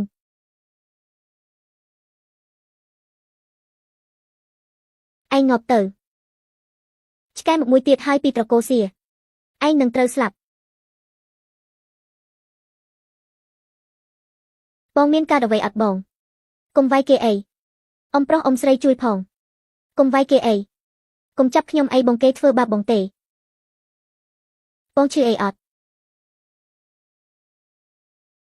មើលទៅត្រកូលសៀរបស់អ្នកចូលចិត្តមនុស្សមានហើយមកសុំអង្វរគេមើលទៅក៏ឲ្យរំខានណាស់សូម្បីតែមនុស្សឈួតក៏វាមកសុំមុខផ្ទះខ្ញុំដែរសៀវមីងកុំនិយាយបែបនេះបងប្រុសខំធ្វើល្អដាក់ឯងណាស់មិនក៏ឯងនិយាយដាក់បងប្រុសបែបនេះគេអ្នកនិយាយខ្លួនឯងមិនពាក់ព័ន្ធអ្វីនឹងខ្ញុំទេ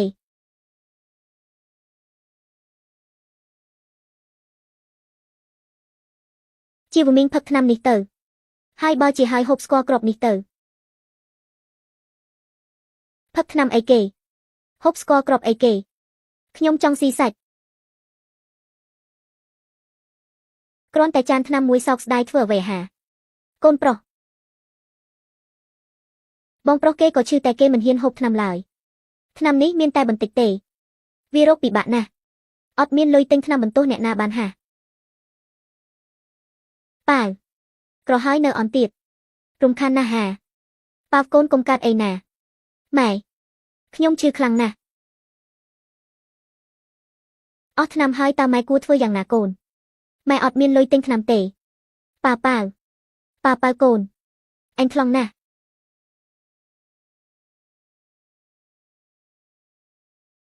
យឺតពេកហើយកូនប្រុសបងរបស់ឯងឈួតបាត់ហើយវាពាក់ព័ន្ធអ្វីនឹងខ្ញុំឯងពិតជាកូនអកតញ្ញូខ្លាំងណាស់ចិញ្ចឹមឯងមកមិនស្មើនឹងចិញ្ចឹមឆ្កែមួយក្បាលទេបងប្រុសពួកយើងទៅផ្ទះទៅមកប្អូនប្រុសទៅផ្ទះមួយបងទៅផ្ទះរបស់អ្នកអាណានៅផ្ទះជាមួយលោកអាមនុស្សឈួតធ្វើឲ្យយើងខឹងខ្លាំងណាស់ទៅងាប់ទៅ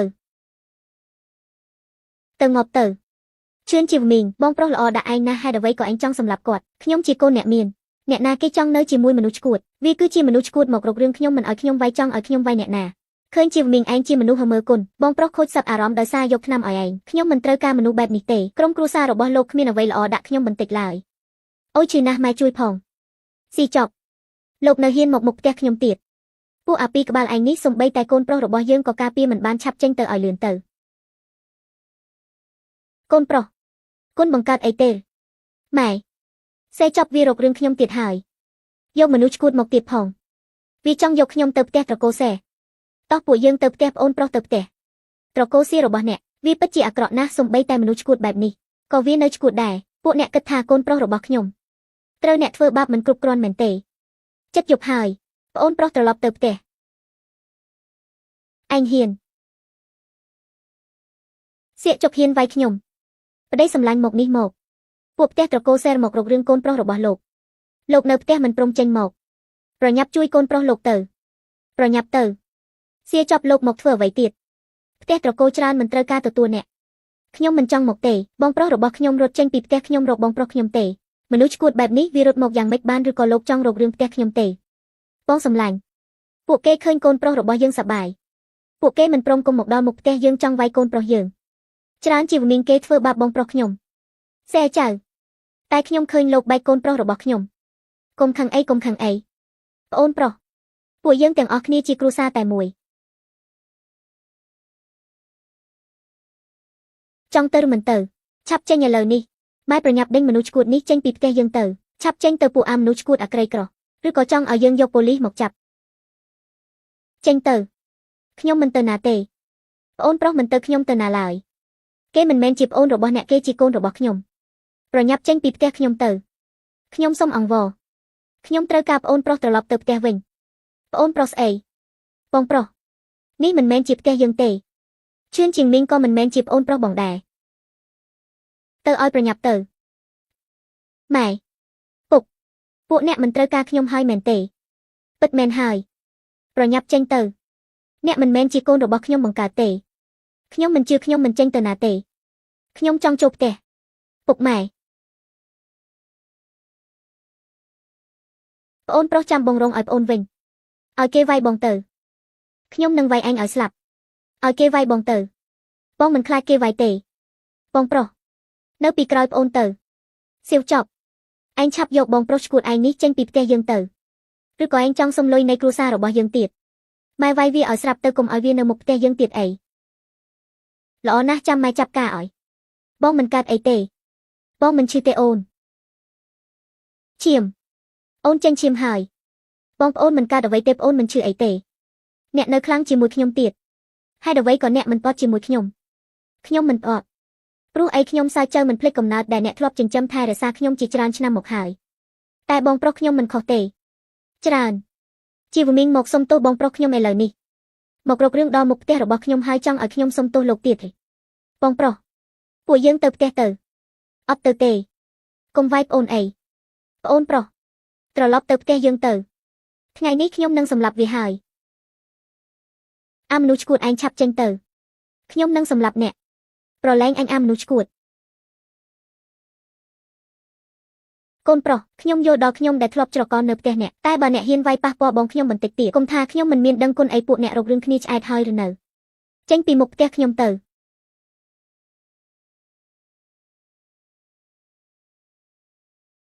បងប្រុសពាក់ស្បែកជើងទៅបងកុំដើរអត់ស្បែកជើងអី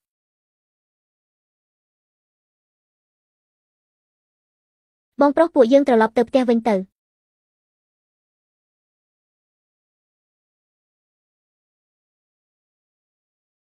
ប្អូនប្រុស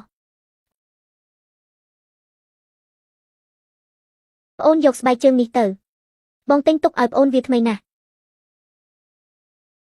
តាំងតែខ្ញុំចាប់បានលោកមិនមែនជាកូនបង្កើតរបស់ខ្ញុំ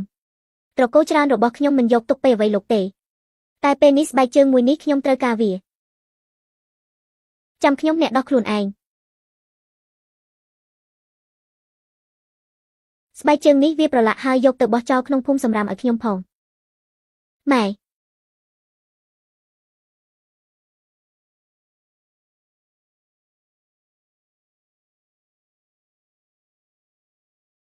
ប្អូនប្រុសកុំយំអីពួកយើងទៅផ្ទះវិញទៅបងមិនចូលចិត្តផ្ទះនេះទៀតទេតោះយើងត្រឡប់ទៅផ្ទះបាទបងប្រុសពួកយើងត្រឡប់ទៅផ្ទះវិញទៅបងខ្ញុំសន្យាថាមិនធ្វើឲ្យគេធ្វើបាបបងទៀតទេផ្ទះយើងធំហើយថ្មីទៀតមានស្បែកជើងពាក់មិនអស់ទេមានសាច់ហូបជាច្រើនលុយចាយមិនអស់បងសំឡាញ់ទៅទូបងឈឺក៏ពួកយើងមានលុយទិញថ្នាំទៀតដែលយើងមិនភ័យខ្លាចអត់លុយទិញថ្នាំមើលថែបងទេតោះពួកយើងចេញទៅល្អណាស់ប្អូនតោះចេញទៅ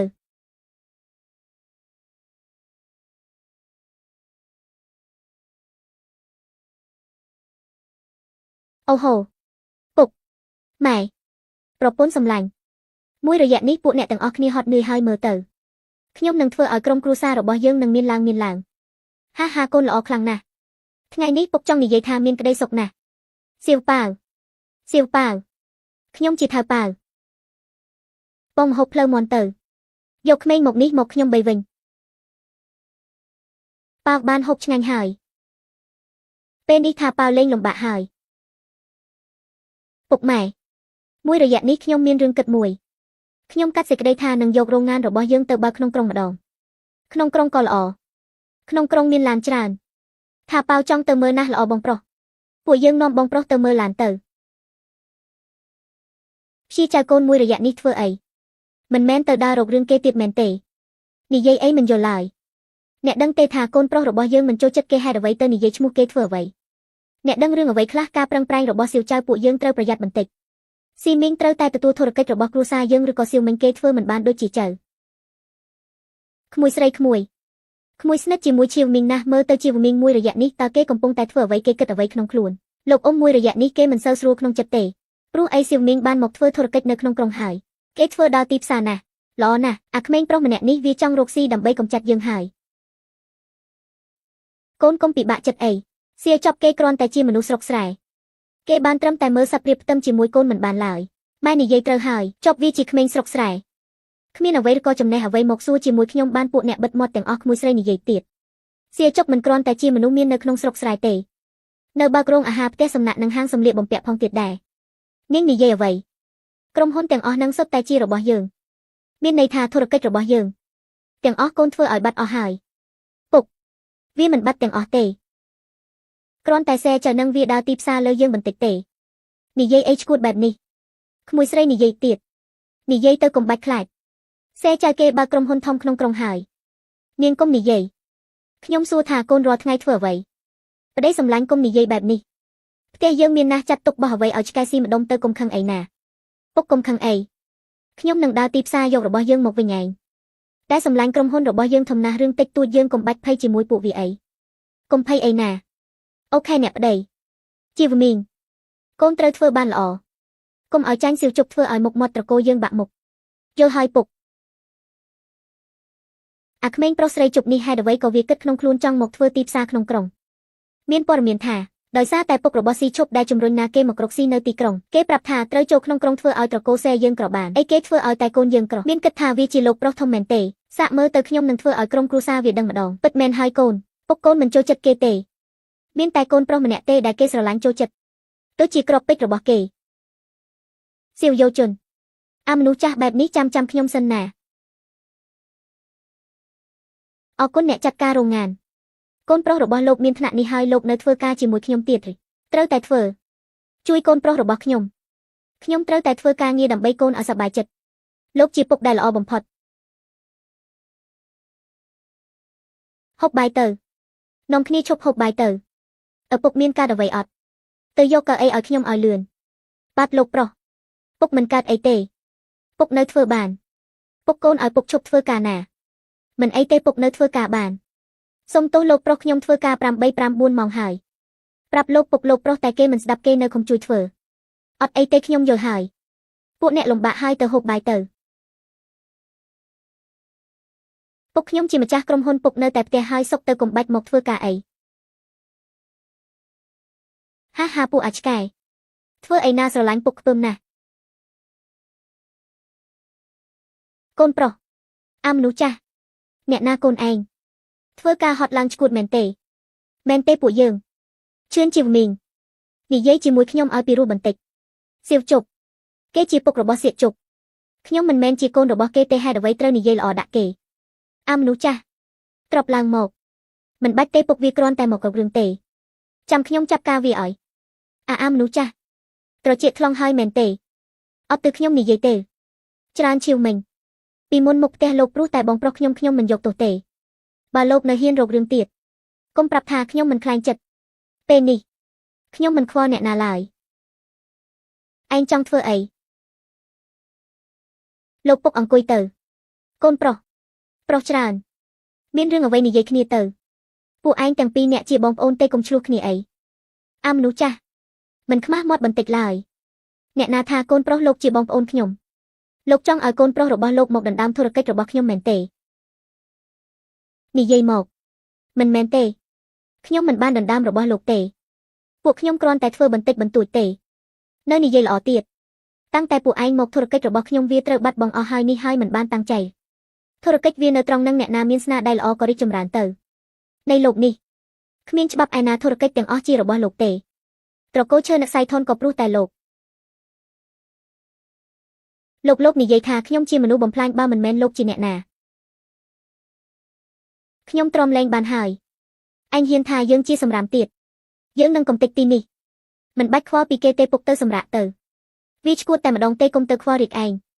ខ្ញុំមានផែនការនឹងចាប់ការវាខ្លួនឯងហើយអាតាចង្រៃឯងជំពាក់កម្មយើងច្រើនណាស់ជួបខ្ញុំហើយចង់គេចមុខអាមនុស្សចំសៀតលោកភ្លេចហើយមែនទេធ្លាប់និយាយដាក់ខ្ញុំយ៉ាងម៉េចខ្លះអាមនុស្សចាស់អ្នកមើលថែខ្ញុំតែធ្វើបាបខ្ញុំដែរជីវិតនេះជំពាក់កម្មខ្ញុំលោកធ្លាប់ប្រាប់ថានឹងសងខ្ញុំកូននិយាយមកត្រូវការអ្វីបើពុកមានពុកនឹងឲ្យកូនសូមត្រឹមតែកូនកុំធ្វើបាបផ្សេចុកទៅបានហើយនិយាយបែបនេះលោកស្រឡាញ់វាខ្លាំងជាងខ្ញុំណាស់មែនទេខ្ញុំដូចសម្រាមកូនប្រុសនេះជាលុយដែលឪពុកទុកឲ្យកូនទុកដឹងកូនចូលចិត្តលុយពុករកស៊ីប៉ុន្មានឆ្នាំនេះដើម្បីសន្សំឲ្យកូនយកទុកទៅលុយដែលលោករកបានឲ្យខ្ញុំម្នាក់ឯងមែនទេប៉ាវនិងសៀវចប់ក៏មានចំណែកដែរនេះគឺការលំអៀងរបស់អ្នកខ្ញុំប្រត់លំបាកនៅផ្ទះលោក20ឆ្នាំហើយតែប្រុសម្នាក់នេះវានៅផ្ទះមហាសេដ្ឋីដោយសោយសុខជំនួសខ្ញុំលុយដែលលោកគ្រូបាននឹងសៀតជប់របាំត្រូវមកឲ្យខ្ញុំនេះបានជាយុទ្ធធម៌សម្រាប់ខ្ញុំ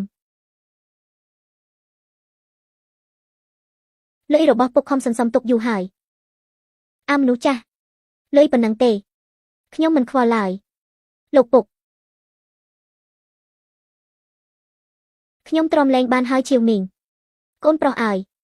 គេជាកូនត្រកូលច្រើនយើងទៅស៊ូជាមួយគេមិនបានទេយើងគិតមើលទៅពុកម៉ែរបស់គេវាខ្លាំងប៉ុណ្ណាអាក្មេងល្អឯងចង់វាយយើងមែនទេមកហែងហ៊ានអត់ពុករបស់ខ្ញុំចាស់ហើយ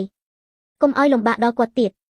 ការពាក់ព័ន្ធរបស់យើងថ្ងៃនេះខ្ញុំនឹងបញ្ចប់វាឥឡូវនេះនិយាយគ្មានបានការចង់ចាប់ការខ្ញុំទៀតពុកលោកនៅជំពាក់បំណុលខ្ញុំទេឲ្យជីវិតពុកអ្នកក៏មិនស្មើនឹងការសងបំណុលខ្ញុំបានដែរខ្ញុំឱកាសលោកហើយតែខ្លួនឯងមិនចេះថែរក្សាកូនប្រុសលុយនេះវាតិចពេកហើយកូនទុកសិនទៅចាំពុករកបានថែមឲ្យទៀតនិយាយគ្មានបានការទេលុយរបស់សៀវចៅគឺជាលុយរបស់អ្នកមែនទេបើលោកចង់សងគុណខ្ញុំពិតមែនក៏យកលុយកូនប្រុសរបស់លោកឲ្យមកខ្ញុំទាំងអស់មកខ្ញុំនឹងលែងពាក់ព័ន្ធជាមួយលោកទៀតហើយសេចៅយកលុយទាំងអស់ដែលលោករកបានឲ្យខ្ញុំទាំងអស់ខ្ញុំនឹងដោះលែងលោកឪពុកអ្នកចេញទៅមិនបានទេហេតុអ្វីកូនប្រុសរបស់លោកបើករងងែងលោកធ្វើការឲ្យគេធ្វើការឲ្យល្អទៅរួចយកលុយប្រាក់ឈ្នួលនោះមកឲ្យខ្ញុំឬក៏លោកដៃលុយដែរឲ្យខ្ញុំការពិតទៅដូចជានិយាយលើហើយខ្ញុំនិយាយខុសអ្វីតើខ្ញុំមានបាននិយាយអ្វីដែលខុសទៅនៅពេលដែលខ្ញុំនៅផ្ទះត្រកូលសៀអាចកញ្ចាស់ក្បាលនេះមិនដែលខ្វល់ពីខ្ញុំឡើយងាប់ទៅអាកញ្ចាស់លោកពុកអាកញ្ចាស់ខ្ញុំចង់ដឹងថាឆ្អឹងរបស់អ្នកវារឹងដូចកូនប្រុសអ្នកអត់លោកពុកកើតអីអត់ពុកឈឺអត់ពុកអង្គុយចុះសិនទៅពុកមិនកើតអីទេពុកចាស់ហើយមិនសូវឈឺទេលោកពុកអង្គុយទៅមិនបាច់ងើបឈរទេហេតុអ្វីធ្វើដូចជាស្រឡាញ់ណាស់ធ្វើឲ្យខ្ញុំអាណិតមែនទេគុំសង្ឃឹមថាខ្ញុំដោះលែងលោកនោះច្រើនជីវមីងឯងស្លាប់ទៅ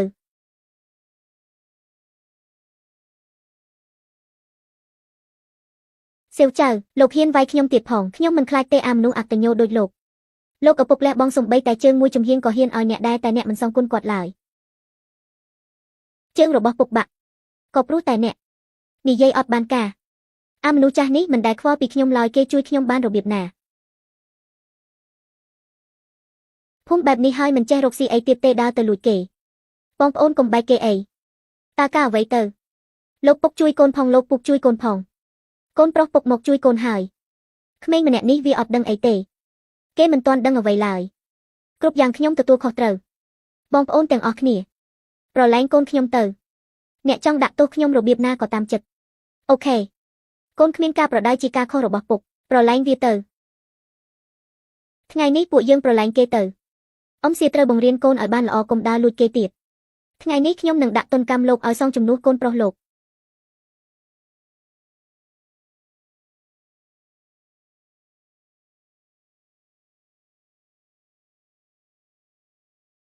កូនប្រុសទៅនេះកុំទៅលួចរបស់អ្នកអតីចង់បានអីចាំពុករកលុយទិញនេះមិនមែនជាការខុសរបស់ខ្ញុំបើចង់បន្ទោសពួកអ្នកទៅក្របែបនេះយកខ្ញុំមកធ្វើអ្វី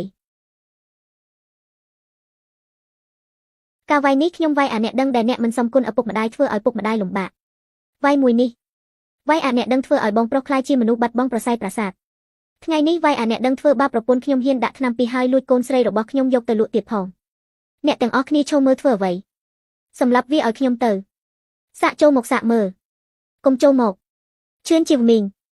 បើចង់ខ្លាំងមួយទល់នឹងមួយជាមនុស្សកូនប្រុសមិនបាច់យកគ្នាមកច្រើនទេ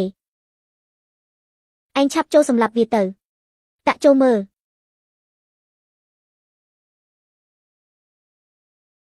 ពួកអ្នកទាំងអស់គ្នាពួកយើងធ្វើការវាហត់ខ្លាំងណាស់ទម្រាំបានលុយលោកធ្វើបែបនេះមិនចង់ឲ្យអ្នកភូមិបានលុយមែនទេតរ៉េះពីនេះហើយជាចរិតរបស់កូនប្រុសអ្នកមានធ្វើបាបអ្នកក៏តែខ្ញុំមិនខ្លាចទេនឹងសួរជាមួយវាបងប្អូនខ្ញុំស្មោះត្រង់ជាមួយខ្ញុំណាស់បើលោកហ៊ានទៀតសាក់គិតមើលទៅសៀតអាចារ្យឲ្យខ្ញុំចង់និយាយជាមួយគេខ្លាំងណាស់អញហ៊ានហៅឈ្មោះពុករបស់យើងបែបនេះផងសេចៅតើលោកមិនព្រមបញ្ឈប់វាមែនទេសេចៅស៊ីអីអាចារ្យអាមនុស្សក្រីក៏ហ៊ានវាយកូនប្រុសខ្ញុំម៉ែមកជួយកូនហើយសៀវចប់សៀវយ៉ាងឈើពួកអ្នកហ៊ានវាយកូនប្រុសខ្ញុំផង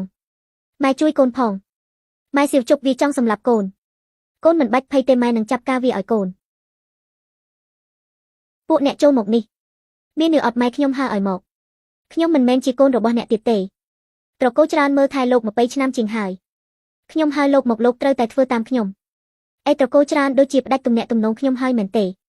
ទោះបីជាលោកមានក្រុមហ៊ុនធំតែក៏សួរជាមួយនឹងត្រកូលក្រុមហ៊ុនខ្ញុំមិនបានដែរម៉ែមិនបាច់និយាយច្រើនដាក់វាទេម៉ែត្រូវយកក្រុមហ៊ុនរបស់វាហើយលុយរបស់វាទាំងអស់ឲ្យមកខ្ញុំនេះគឺជាបំណុលដែលពុកវាជំពាក់ខ្ញុំមាននឿអត់យកទ្រព្យសម្បត្តិរបស់លោកទាំងអស់ឲ្យមកកូនខ្ញុំវិញទាំងអស់មកបានទ្រព្យសម្បត្តិខ្ញុំគឺឲ្យវាក៏បានតែការដែលវាធ្វើបាបគ្រួសារខ្ញុំត្រូវតែយកជីវិតវាមកផ្លាស់ប្ដូរយកច្រើនជាងមីងបដូរនឹងជីវិតវាទៅច្រើនជាងមីងបដូរជីវិតវាទៅសៀជប់លោកនិយាយមិនដឹងខ្យល់អីមែនសៀវមិញគេមិនបានជាប់បំណុលគ្រួសារលោកទេគេមើលងាយគ្រួសារខ្ញុំថាកធ្វើឲ្យបងប្រុសខ្ញុំទៅជាឈួតធ្វើបាបប្រពន្ធខ្ញុំនឹងចង់លក់កូនស្រីរបស់ខ្ញុំចៅឡើងជើងអ្នកគិតមើលទៅតើកូនប្រុសរបស់អ្នកធ្វើទង្វើអ្វីដាក់គ្រួសារខ្ញុំពិតមែនហើយអ្នកភូមិទាំងអស់គ្នាគេធ្វើជាសាក្សីបានគឺជាគេដាក់ថ្នាក់ពោលធ្វើបាបអ្នកស្រុកខ្ញុំជាសាក្សីខ្ញុំក៏ជាសាក្សីដែរដាក់ថ្នាំពោលកូនមិនចង់មានជីវិតមានទេហ៊ានដាក់ថ្នាំពោលគេទៀតម៉ែកូនលែងហ៊ានធ្វើទៀតហើយកូនមិនហ៊ានធ្វើទៀតទេមិនហ៊ានមិញនឹងលោកមិនដែលនិយាយទេថាមិនចង់ឲ្យត្រកូលរបស់ខ្ញុំត្រូវស្លាប់មែនទេមកយកលុយទៅហើយទុកជីវិតលោកនៅទីនេះម៉ែខ្ញុំមិនចង់ធ្វើបែបនេះទេម៉ែជួយកូនផងសេចៅកុំភ្លេចថាម៉ែគាត់ចិញ្ចឹមកូនដែរពុកម៉ែខ្ញុំក៏ចិញ្ចឹមគេមក20ឆ្នាំដូចគ្នាបែបនេះក្រុមគ្រួសារយើងហើយគ្រួសាររបស់លោកការមើលថែវាដូចគ្នាអត់ត្រូវណាស់វាមិនដូចគ្នាទេក្រោយពេលច្រើនជាមីងត្រឡប់ទៅវិញគេហ៊ាននឹងដាក់ថ្នាំពោលពេលដែលខ្ញុំនៅផ្ទះអ្នកខ្ញុំមិនហ៊ានធ្វើបែបនេះទេប៉ុន្មានឆ្នាំនេះអ្នកដែលធ្លាប់មើលថែខ្ញុំក៏មិនដែលភ្លេចគុណគេដែរបើពួកអ្នកចង់បានលុយខ្ញុំនឹងឲ្យឱកាសលងទុនជាមួយនឹងខ្ញុំបើបានលុយខ្ញុំនឹងចែកពាក់កណ្ដាលឲ្យសៀវចប់ចិត្តលោកវាខ្មៅពេកហើយនិយាយជាមួយម៉ែចិញ្ចឹមហ៊ាននិយាយរឿងការងារឲ្យលងទុនទៀតផងហាសហារឿងបែបនេះលោកត្រូវតែឲ្យខ្ញុំធ្វើបានល្អពិតមែនហើយលោកជាកូនចៅទើបវាល្អការសុំស្នើរបស់សៀវជប់ខ្ញុំគិតថាវាល្អសម្រាប់គ្រួសារខ្ញុំហើយ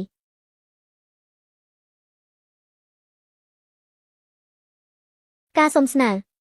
របស់សៀវជប់ខ្ញុំគិតថាបានខ្ញុំធ្វើបានលោកពុកមកបានដោយរបៀបណាសេចៅខ្ញុំព្រមលងធំជាមួយអ្នកតែអ្នកហាមរករឿងជាវមីងរឿងផ្សេងនិយាយបានតែរឿងធុរកិច្ចខ្ញុំមិនព្រមទេខ្ញុំកំពុងតែផ្ដល់ឱកាសឲ្យលោកជាអ្នកស្រុកស្រែទេខ្ញុំផ្ដល់ឲ្យប៉ុណ្ណេះហើយគឺគិតថាគ្រប់គ្រាន់ហើយលោកពូច្រើនធ្វើការងារធុរកិច្ចគ្មានពាក់ព័ន្ធអ្វីនឹងគ្នាទេហើយពួកយើងក៏មិនមែនជានឹងកូនទៀតដែររឿងធុរកិច្ចខ្ញុំមិនត្រូវការនិយាយជាមួយលោកទេសៀវចុកខ្ញុំចង់ដឹងថាតើលោកអភ័យទោសដល់គ្រួសារខ្ញុំទេរឿងដែលដាក់ថ្នាំពីចាប់ត្រឹមនេះឬជនជាមីងវាសាងបញ្ហាដល់គ្រួសារខ្ញុំរហូតឬក៏ខ្ញុំមិនឈប់វាត្រឹមនេះមែនទេសៀមមីងគេឈឺចាប់ខ្លាំងពេកទើបគេទ្រាំលែងបានលោកអភ័យទោសឲ្យគេផងគ្មានផ្លូវទេវើយបីដងទៅហើយខ្ញុំលើកលែងឲ្យគេទាំងអស់អញ្ចឹងបែបនេះធុរកិច្ចរបស់លោកក្រុមគ្រួសាររបស់ខ្ញុំមិនពាក់ព័ន្ធអ្វីឡើយនៅពេលដែលលោកបើកនៅក្នុងក្រុងអ្វីដែលជារបស់លោកគឺពួកយើងនឹងដកខ្លួនចេញទាំងអស់លោកយល់យ៉ាងណាដែរពេលនេះខ្ញុំព្រមកិច្ចសន្យាទាំងអស់សូមគុំលោកនិយាយរឿងដាក់ថ្នាំពីទៀតលោកប្តីលោកពុកហេតុអ្វីក៏ព្រមឲ្យសៀវជប់វាបានបើកធុរកិច្ចងាយពិតមកទៅបើនិយាយទៀតខ្ញុំនឹងវាយថែមហើយណាស់លោកប្រុសសៀលោកព្រមធ្វើបែបនេះរត់ចុះការដែលមករករឿងយើងថ្ងៃនេះតើលោកគិតយ៉ាងណាមិនបាច់ភ័យទេខ្ញុំនឹងបង់ប្រាក់ឲ្យលោកជាច្រើនអូខេបែបនេះស្អែកធ្វើកិច្ចសន្យាពេលនេះលោកត្រឡប់ទៅវិញបានហើយអរគុណណាស់លោកមនុស្សនៅទីណាយកកូនប្រុសខ្ញុំទៅផ្ទះលោកពុកក្នុងក្រុងជាធុរកិច្ចរបស់យើងលោកពុកប្រឡែងឲ្យជាចៅធ្វើបានដល់យ៉ាងណាពិតមកទៅយកគេចេញសុំមុខណាស់ ធុរកិច្ចយើងឈ្នះហើយយោក្រុមហ៊ុនទាំងអស់ត្រូវខាត់ទុនជាច្រើនពេលនេះខ្ញុំត្រូវតែកែបញ្ហាឲ្យកូនទាំងអស់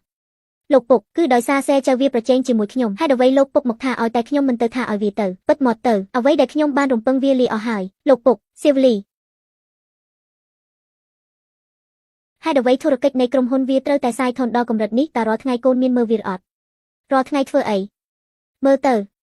ឯងដើរលេងចូលរួមផឹកស្រាភ្លេងស្រីមែនទេ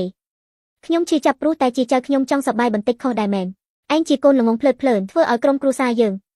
ខ្មាស់គេហើយខាតលុយច្រើនណាស់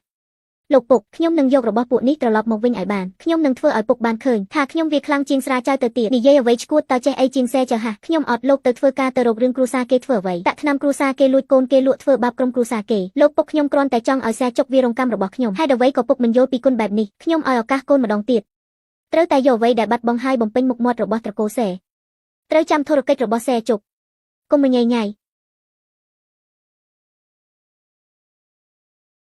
សៀវចំទាំងអស់នេះជាកំហុសរបស់លោកទាំងអស់មិនឲ្យខ្ញុំខ្វល់ជាមួយធុរកិច្ចមែនទេខ្ញុំនឹងតាមធ្វើបាបឯង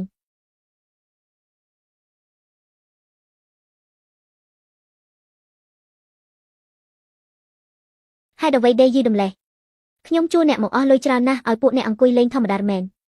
សុំទោសលោកច្រើនឈុតនេះមានបញ្ហាពួកយើងត្រូវការរងចាំអ្នកណាហ៊ានឲ្យនាងទៅមាត់ជាមួយយើងត្រូវការអ្វីគឺត្រូវតែបាននឹងប្រញាប់យកខោអាវនឹងលក់ហើយឲ្យលុយខ្ញុំមកមិនបានទេព្រោះអីអ្នកទិញរបស់យើងគេទៅទិញរបស់លោកសៀវចុកអស់ហើយប្រយ័ត្នខ្ញុំកាត់តំណែងរបស់នាងស៊ីជាប់ជាអ្វីទៅមិនបាច់ខ្លាចវាទេខោអាវទាំងប៉ុន្មានត្រូវលក់វាចេញឲ្យអស់ចេញទៅ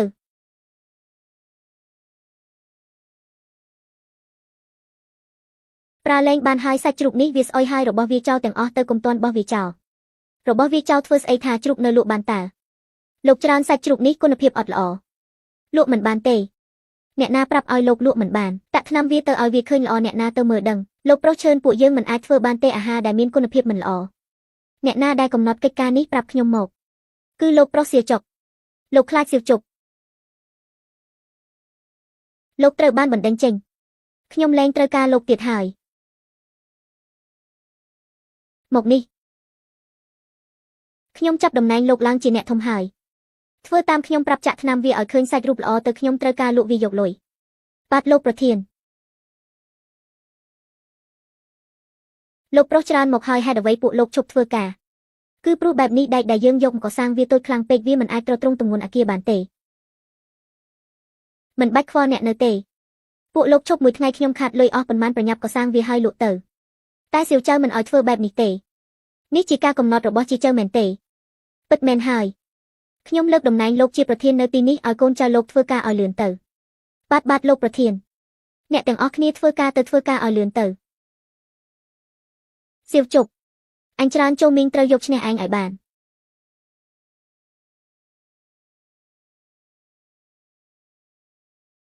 សូមឲ្យព្រះអង្គតាមថែរក្សាកូនប្រុសខ្ញុំផងបើសិនជាកូនប្រុសខ្ញុំឈ្នះសៀវចៅខ្ញុំនឹងដង្វាយថ្វាយដល់ព្រះជាទីពិសេសសូមឲ្យកូនប្រុសខ្ញុំឈ្នះសៀវចៅផងសូមឲ្យកូនប្រុសខ្ញុំឈ្នះសៀវចៅផង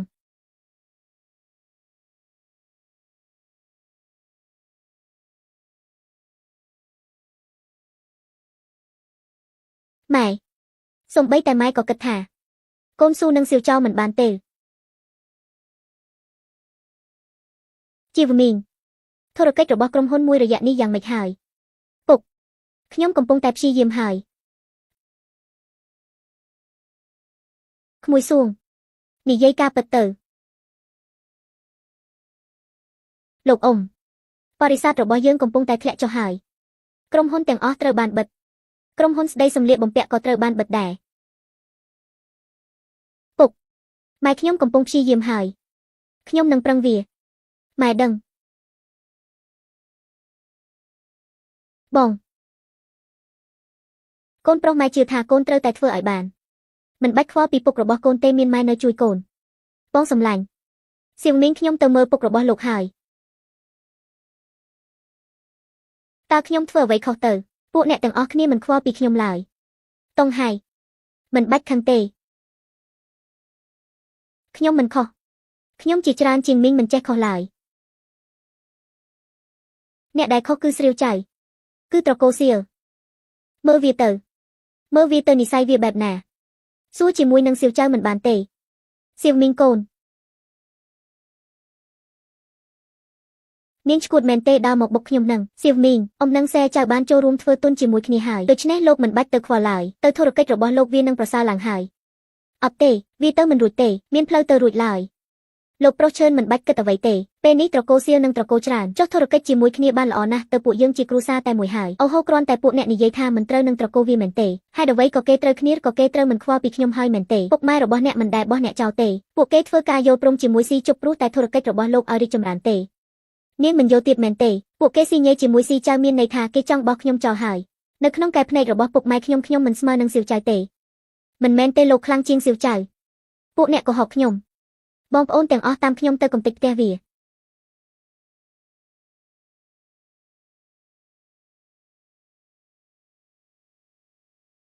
សៀវចៅអ្នកធ្វើឲ្យត្រកូលសឿនបោះខ្ញុំចោលបែបនេះខ្ញុំនឹងទៅធ្វើបាបលោករហូត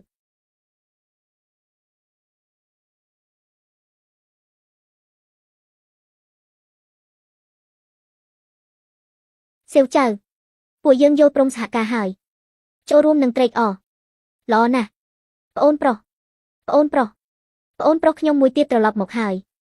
ខ្ញុំសរសើរអ្នកខ្លាំងណាស់ដែលមានកូនប្រុសជាចៅព្រោះលោកបានប្រដៅគេល្អពួកខ្ញុំទាំងពីរក៏អរគុណលោកដែរថាអត់មានអ្វីទេពួកយើងសុំខ្លួនទៅមុនហើយមួយរយៈនេះសៀវមីងអារម្មណ៍គេមិនសូវល្អទេខ្ញុំបារម្ភពីគេណាស់លោកប្រុសវីវហើយលោកសៀវមីងយកបាក់ពួកមកគុំតិចរបស់អស់ហើយកូនប្រុសម្នាក់នេះវាចង់បានអ្វីពិតប្រាកដទៅពួកយើងទៅជួយគ្នាឥឡូវនេះប្រញាប់ទៅ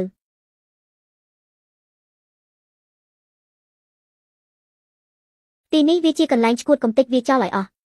លោកច្រើនលោកធ្វើបែបនេះមិនល្អទេសៀជប់នៅទីនេះក៏គេមានគេឈ្មោះខ្លាំងដែរឈិនឡើងស្រួងការភ្ជាប់ពាក្យរបស់យើងផ្ដាច់ទៅនាងចេញទៅបងតើបងចង់បោះបង់ខ្ញុំចោលមែនទេចេញទៅ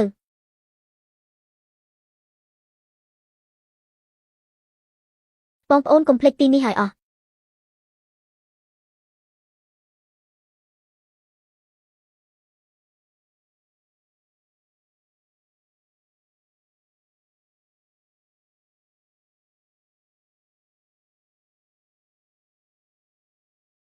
ពួកអ្នកទាំងអស់គ្នាមិនបាច់ភ័យទេយើងទេហៅប៉ូលីសរួចរាល់ហើយរត់ទៅឯងចង់រត់ទៅណាទៀតឈិនឈើមីងតើលោកចង់បានអ្វីមិនដឹងឬខ្ញុំត្រូវការចាត់ការសៀវចុកគេយករបស់ខ្ញុំទាំងអស់ទៅហើយខ្ញុំចង់សម្លាប់គេកូនឈួតទៅហើយមែនហើយខ្ញុំឈួតហើយខ្ញុំទៅរស់នៅយ៉ាងវេទនានៅផ្ទះនេះហើយរស់នៅផ្ទះលោកទៀតពេលនេះលោកមិនខ្វល់ពីខ្ញុំឬក៏លោកចង់បោះចោលខ្ញុំម្ដងទៀតមែនទេបោះចោលកូនប្រុសខ្ញុំមិនដែលគិតទេបិទមាត់ទៅស្ដាប់ពួកម៉ែនិយាយសិនកូននាងក៏បិទមាត់ទៅធម្មតាធ្វើដូចជាខ្វល់នៅស្រឡាញ់ខ្ញុំណាស់តែដល់ពេលវេលាពួកអ្នកក៏ទទួលស្គាល់វាវិញវាល្អខ្លាំងណាស់មែនទេដល់ថ្នាក់អ្នកហ៊ានរបស់ខ្ញុំចោលលោកនិយាយរឿងអត់បានការអ្វីបិទមាត់ទៅកុំធ្វើឲ្យមានរឿងទៀត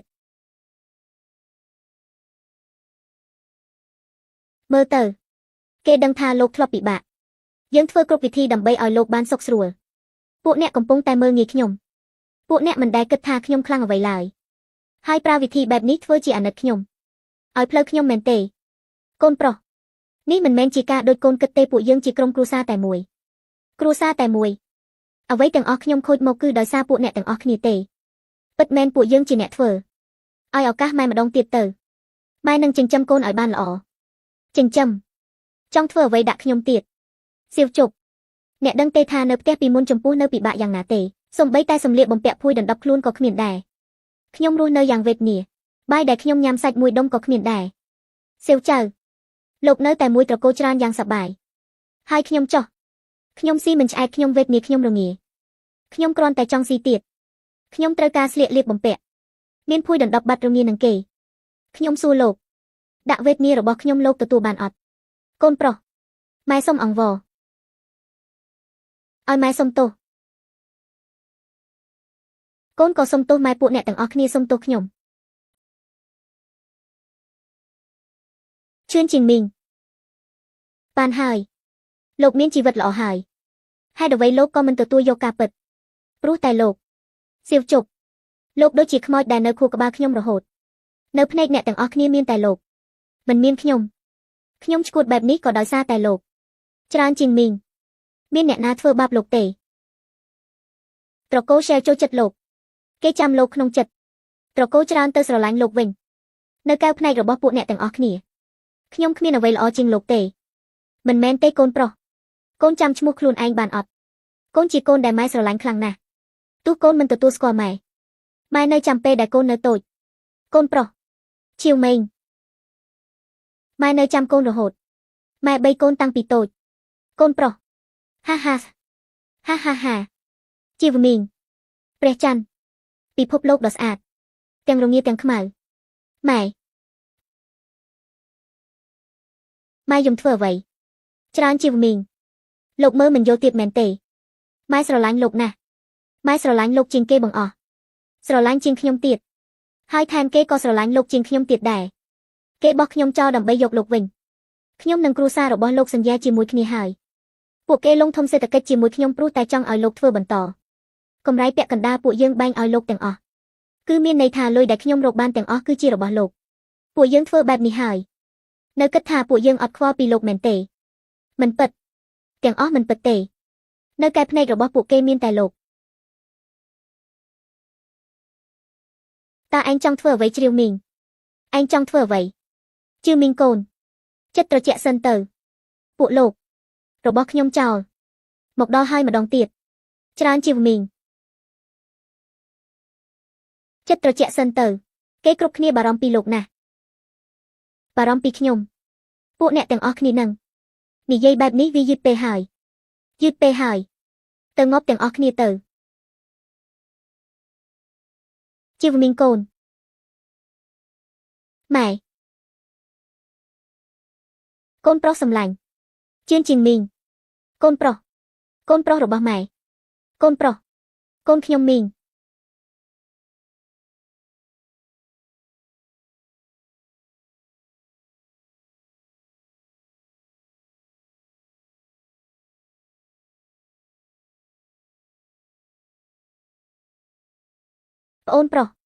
ប្អូនប្រុសជាមីង